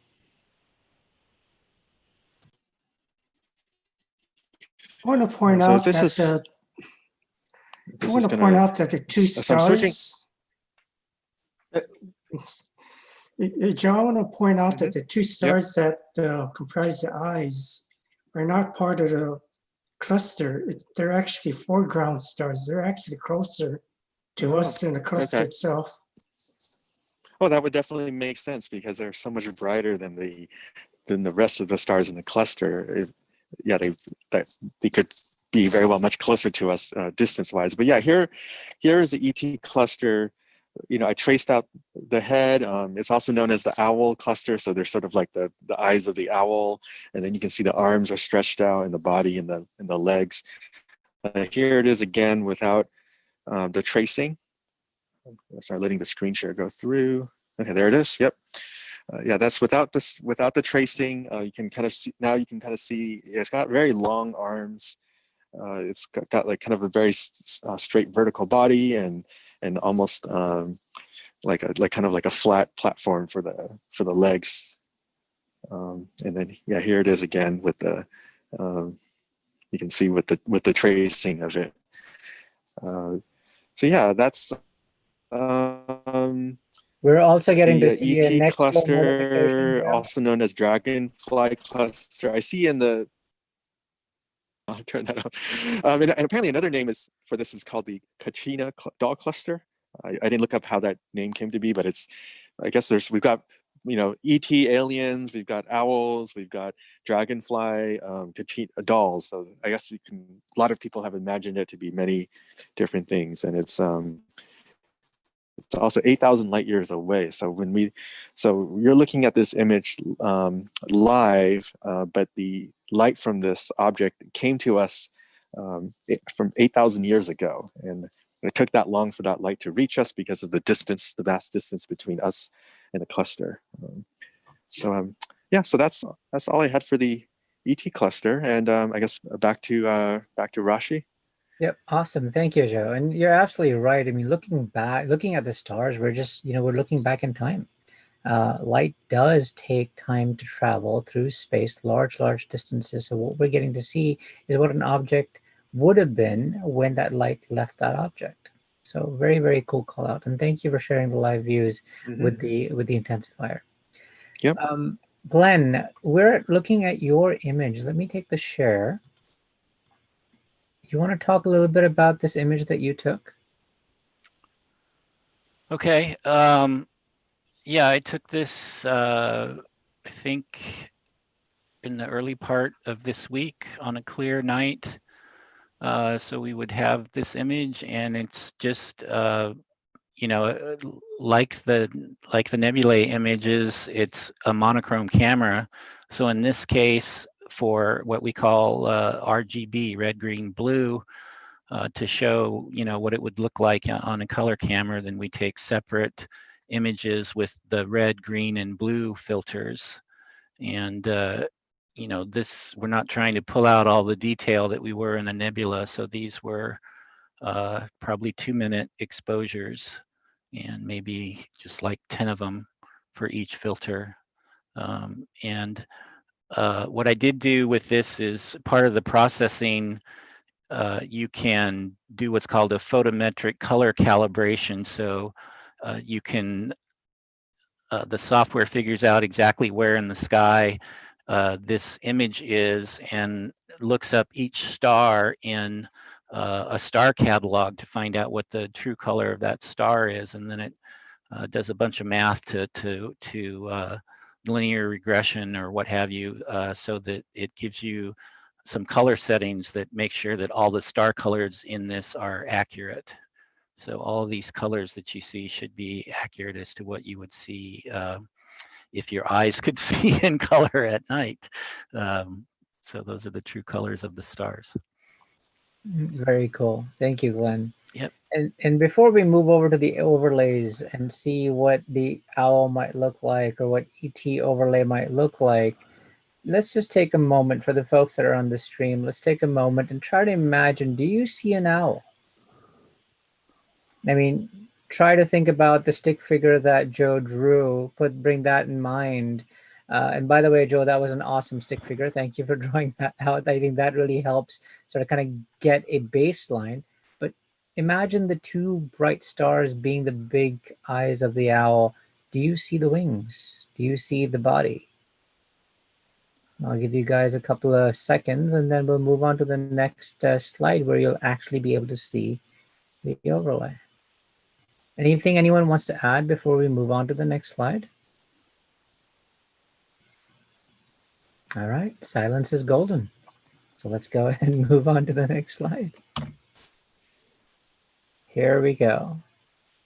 And these images on the right-hand side are not from SJA members. The main image is Glenn's image, but you can see that overlay of the owl, right? You can start to see how the bright eyes can look like, the two stars can look like eyes of an owl, and then the wings spread on the side and the tail at the bottom. And of course, when ET came out, then someone overlaid ET directly on top of that cluster of stars. And it fit very well. So it's also called the ET cluster. Wolf, anything you want to add, or Joe? No, I think this looks great. I think, if you've been sitting for too long, maybe get up for a second, stretch, take on the shape of the owl cluster right there, see if you can do what ET is doing or what the little man in the stars there is doing. Other than that, this looks great. Awesome. Thanks, Wolf. All right. Yeah, I think, Rashi, we are going to do our last object here, right, today? Yes, we are. We're going to be going over to our last object, which happens to be the Andromeda Galaxy. So let's zoom out. Let's see where we are in space.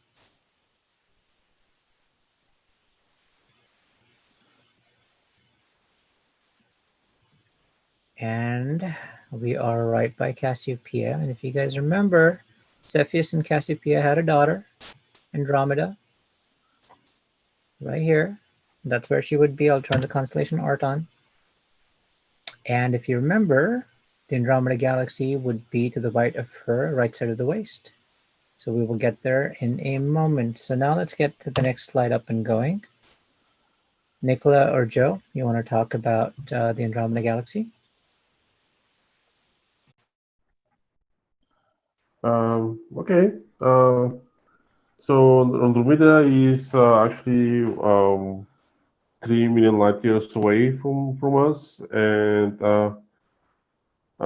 basically our galaxy Milky Way is actually approaching the Andromeda Galaxy, and after quite a bit of time, we're going to collapse. Basically, we're going to crash into Andromeda. Hey, Nicola, you're scaring me. Is this happening tomorrow, next week, next month? I mean, gosh, how should I protect myself? Well, it won't be in our lifetime. It'll take another 5 billion years, but it will be a spectacular show because there will be a lot of star formation and more nebulas. So, Nicola, you scare me, and then you make me sad that it's not going to happen in my lifetime. Thank you. Appreciate it. But just imagine, every day when we look at the Andromeda Galaxy in the night sky, it's actually getting a tiny bit bigger. Not that we can notice it, but it's actually getting a little bit bigger, apparent size, because it's getting closer a little bit every day. Yeah. The galaxy is actually, Andromeda Galaxy is part of our local cluster. So as you know, galaxies are grouped into formations called galaxy clusters. There are even bigger formations called super galaxy clusters, etc. So M31 is just our neighbor, right? In terms of the universe, they are just the next block next to us. And there are other two galaxies, satellites to Andromeda, which is M32, this small dot right above the galaxy plane, and M110, which is just beneath that, just beneath Andromeda, right? So these are gravitationally related galaxies, so they're actually satellites to Andromeda. Pretty similar, like our galaxy Milky Way has satellites, which are the Magellanic Clouds, We have 2 galaxy satellites. The magnetic clouds are not visible from the northern hemisphere. So if you want to see the 2 magnetic clouds, you have to travel all the way down to Australia or New Zealand or Antarctica, right? But when you look at that image, you can actually imagine pretty much how how our Milky Way will be. We'll see our Milky Way with our 2 neighbors, right? Will be very similar. So Joe, do you want to show live image? Yeah, so we've got a live image here of Andromeda Galaxy, and it's using the same kind of setup I had earlier with the image intensifier and the Dobsonian. So while Nicola was kind of giving the little introduction, I was kind of busily trying to move my telescope to get to the Andromeda Galaxy, and we're lucky that I had that little break because yep, we're pointing at the Andromeda Galaxy now, and I will do the screen share from the other side here, and let's take a look at it. Okay.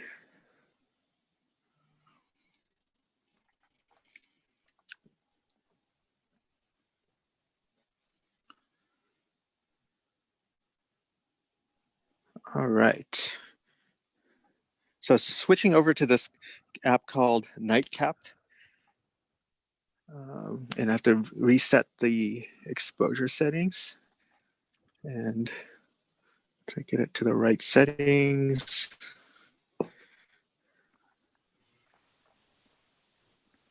And Joe, while you're And doing yep, there it is. So yeah, I was just going to say, yep. while you're doing that, Oh, yeah, so we've got, I wanted to call out that Carl brought up earlier on. Folks, keep in mind that this is pretty much 5 to 6 moons wide.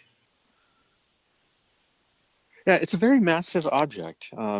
So right now we're looking at the galaxies, just the core of the galaxy. It actually doesn't fit within the field of view of the intensifier. When you're in a really, really dark sky, you have to pan the telescope a pretty good amount in one direction and then a pretty good amount in the other direction to be able to see the whole thing. And a couple things to note, like first, you'll notice the telescope is actually, the view of the galaxy is actually very, very slowly drifting away from the field of view. And that's kind of a common thing you have to deal with whenever you use like a telescope that's not powered by a motor-driven mount. You'll have a little bit of drift, and now you can see the core of the galaxy is almost drifting off completely to off the edge of the screen. So I'm gonna just try to reposition it very slightly. Like this. And like that. And the drifting is from the rotation of the Earth. Normally you don't notice it. Normally when you look up, at the sky, you don't see the stars kind of like swirling by. The moon, the sun, and all the stars, the planets, all of them, they rise at a certain time of the day and then they set at a certain time of the day. And so does the Andromeda Galaxy. In the next 30 seconds or so, you'll start to see it continuously drifting over to the left. But the Earth rotates, so everything moves, and then therefore I have to, once I get the object centered in my telescope, 10 seconds later, you're gonna notice it noticeably drifting to the left, and then you have to readjust it to compensate for the Earth's rotation. Another thing you can notice here in this image are some dark lanes. It might be a little bit hard to see, but like, right below the core, so you're looking at the core of the galaxy, right below the core around, I'd say like 7 to 8 o'clock, there's a kind of like a dark line. Get this refocused here. And I think if I do a short exposure, that might help to bring it out a little bit.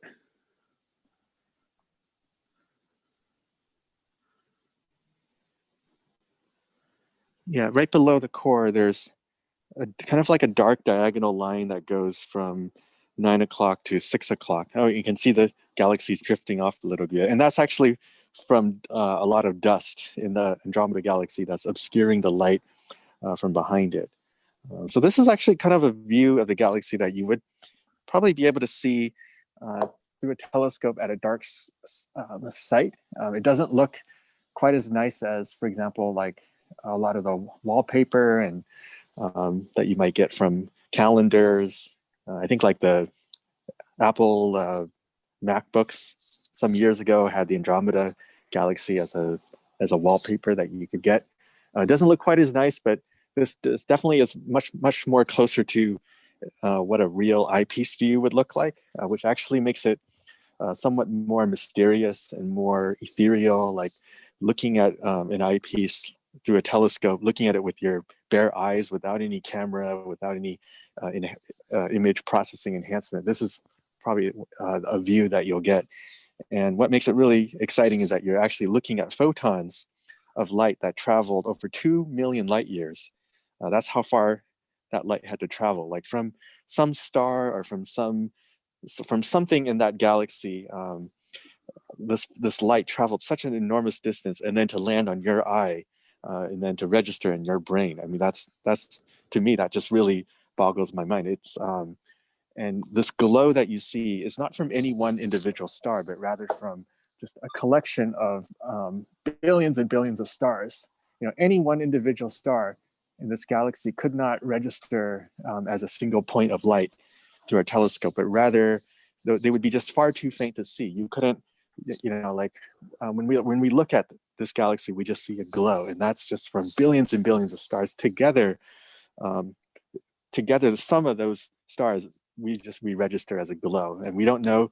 You can't trace back, oh, this photon of light came from this star, or that came from that star. And maybe some of this light could have come from, if there's a hypothetical planet around some star, or maybe someone could be shooting a laser pointer from the Andromeda Galaxy at us. We don't know, but all those photons of light are just kind of coming towards us, and we just see this glow. And the reason we can't see individual stars is because they're just too faint. The photons have to hit our eye at a certain rate in order for those to register as like a distinct point of light. But when there aren't enough photons, we just don't see them. But then if you aggregate billions of stars together, then the sum of billions of stars, yes, you can get enough photons for the Andromeda Galaxy to be visible through a telescope like this view. Or if you're doing a naked eye view, I'll just really quickly show what a naked eye view of this would look like.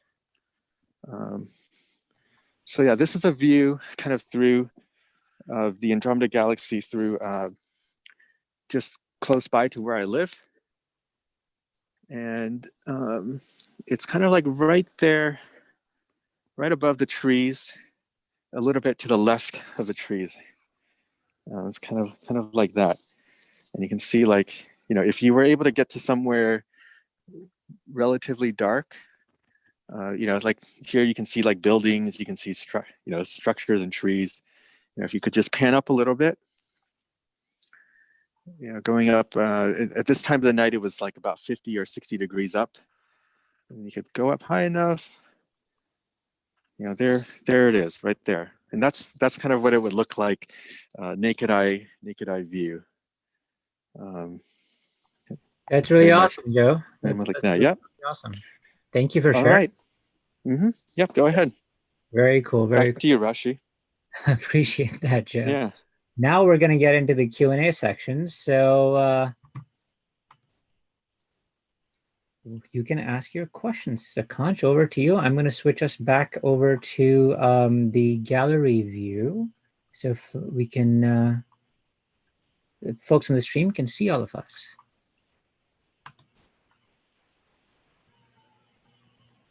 All right. So we have a few questions in the chat, in the YouTube chat. Let me ask those questions one by one. Kirit would like to know, are there any pulsars viewable in the visible spectrum through telescopes, binoculars, or naked eye?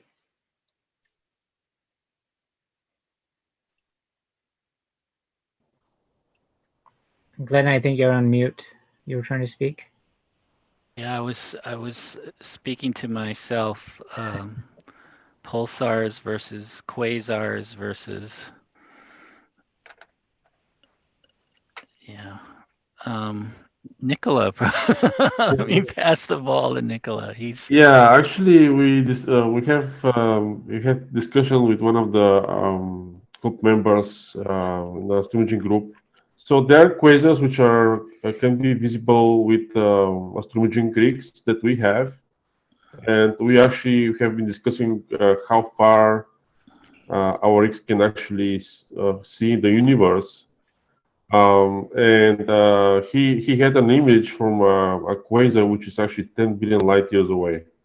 So I think the question was around pulsars, though, right? I think the Pulsars. pulsars, yeah. So maybe we should even mention briefly what's the difference, because a lot of folks may not know, right? What is a pulsar versus what is a quasar? So yeah, pulsars are neutron stars, which are very compact objects. They're the size of basically the Earth, right? And they're mostly made of dense neutron matter. I can't recall if we can image or see any pulsar from a telescope, telescope rigs. The closest possible, I think, is M1, the Crab Nebula, but I haven't seen any amateur images from the pulsar, except the nebula, right?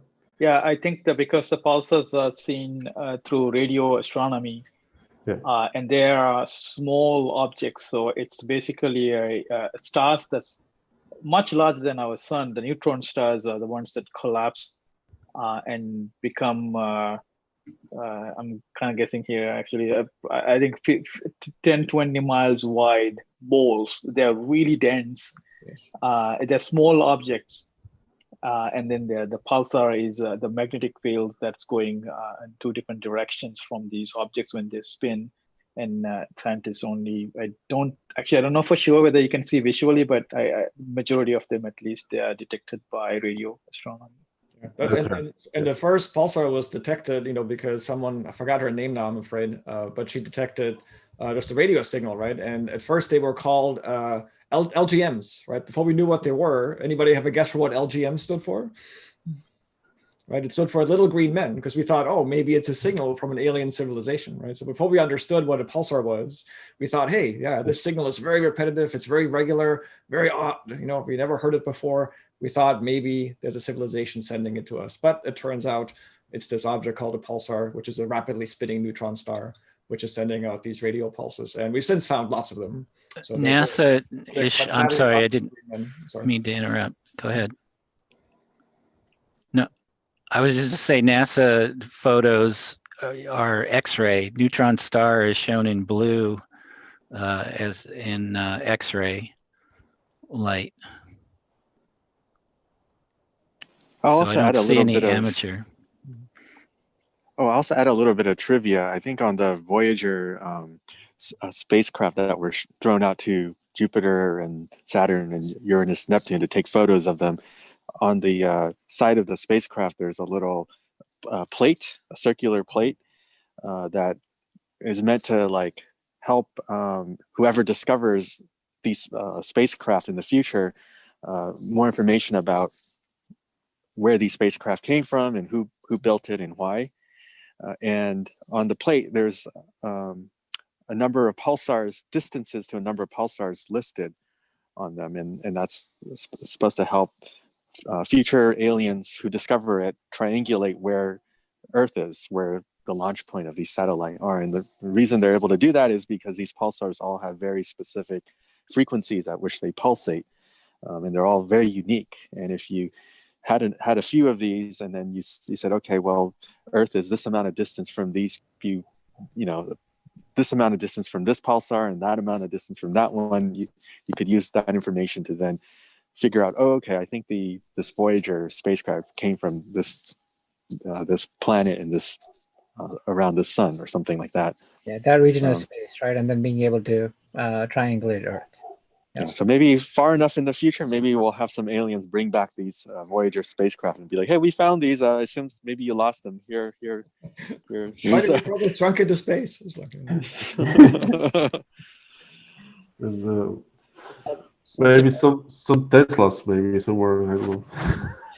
Yeah, the Tesla is also out there, but I don't know if it has like a map to help people find out where it came from. So maybe Map there's back to no. Elon Musk's house. Probably not. Exactly. Okay, so since you guys are talking about radio astronomy, I'll skip ahead to a question about radio astronomy, and then we'll come back to a question about astroimaging. So another question about this question about radio astronomy, also from Kirit, is that do any of your folks do any DIY radio astronomy? And he further adds, I'm in Redmond, Washington these days, so almost given up on seeing clear skies. I've read up on it, and I do have a software-defined radio, but I didn't get it for that purpose. I got it to snoop on the data from one of my weather stations. But yeah, you definitely can do that. There's lots of projects out there, and we did have the high school students that gave a presentation, which should be on the SJAA YouTube, right, on radio astronomy and detecting the hydrogen alpha line. Yeah. Yeah, I think we may also publish the video recording of the video in our website, right, Rashi? If somebody wants to, if you are interested in watching that. Yeah, I mean, we can radio definitely, I'm sure it's already on YouTube. If not, then we can definitely post it there. We can also link it to our website. Yeah, absolutely. All right, thanks guys. Let's go back to the question about astrophotography. And the question from Christoph is, how do you make sure you're on focus before you start shooting 6 hours of images? I just read about Batonov masks. Is that a cheap option? That's a great way to get started. And then you need to think about, the temperature may change over the night. So your telescope may get bigger or smaller with the temperature changes, and depending on the type of telescope you have, that could change the focus. So there's various techniques. Some astrophotography programs come with an autofocus routine. So you would tell it to autofocus, before you start imaging, and then maybe when you change filters or when you change objects, or every few degrees of temperature change. And there's also most of the focusers, electronic focusers, come with a temperature sensor. And another way to do it is you do a plot, a curve, and you see for every degree of Celsius of temperature change, how much does my focus change? And then you teach the focuser just to do that automatically as the temperature changes. And then there's a piece of equipment that I use that actually maintains the focus in real time by using a camera that's looking at the visible light hits what's called, I'm going to get it wrong, it's either a hot mirror or a cold mirror. Let me think about it. It's a cold mirror. So the visible light bounces off and goes up to your imaging camera, and the infrared light goes through to your guiding camera. And by looking at the pattern the star makes on that infrared guide camera, you can actually control the focus in real time. So you're constantly adjusting focus throughout the night. So but then if the temperature is going up, it's going to be a hot mirror, right? If it's a temperature going down, it's a cold mirror. Yeah. No, it's a cold mirror because the colder wavelengths of visible light are bouncing off, and the hotter infrared light is going through. That's why it's a cold mirror. Awesome. Yeah, thank you for clarifying that. Sure. Yeah, we also, I don't know whether we got a response from, I think, one of our audience members that there is a pulsar that's visible in an 8-inch telescope in Cassiopeia. I don't think anyone of us knew that. It's great to know that. Yeah, I saw that. Yeah, Glenn, one more question for you was about the question about Batonov masks. Is that a cheap option? Do you have anything to add about that? Yeah, well, you can, if you've got a 3D printer, you can make your own, or it depends on the size of your telescope.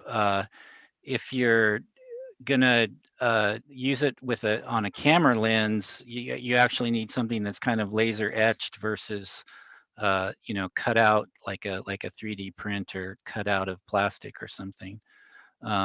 If you're in my talk, which is I give at the Astro Imaging workshops, which is on the club YouTube channel as well.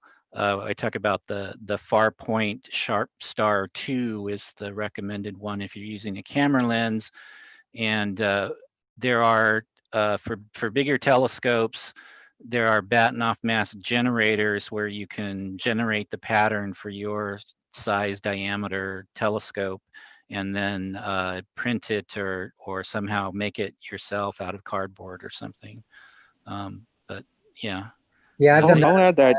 I've done that in the past. I've actually printed it out on cardboard or on laminate, and then cut it out with an X-Acto knife and use that, and it's worked pretty well. Yep.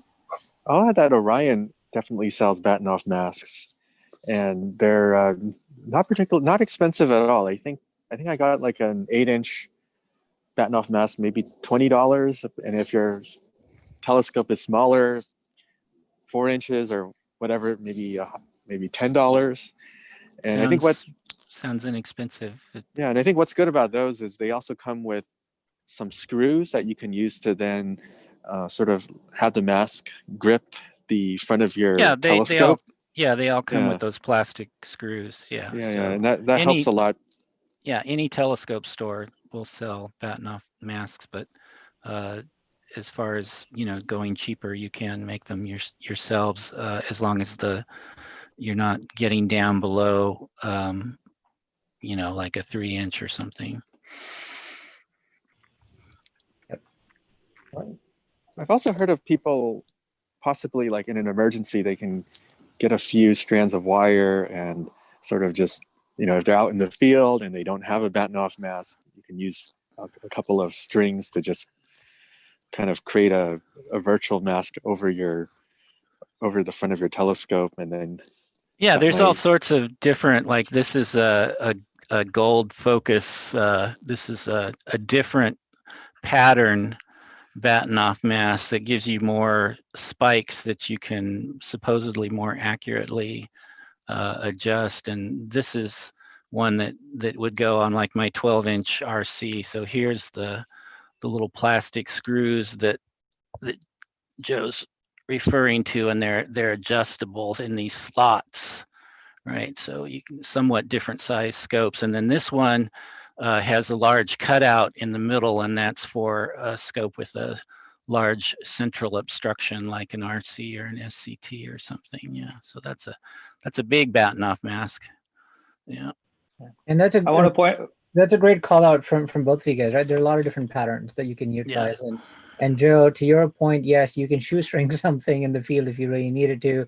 I've actually done a Y pattern using electrical tape. That also sort of kind of works, gives you a couple of spikes and a very, very rough sort of kind of focus, but that's possible as well. Yeah, there's the lecture that I give, again, which is recorded in video on our YouTube channel, talk a lot about focusing and how you use a Bahtinov mask and all of that. So yeah. Yeah, I think I was going to say that anyone interested more in this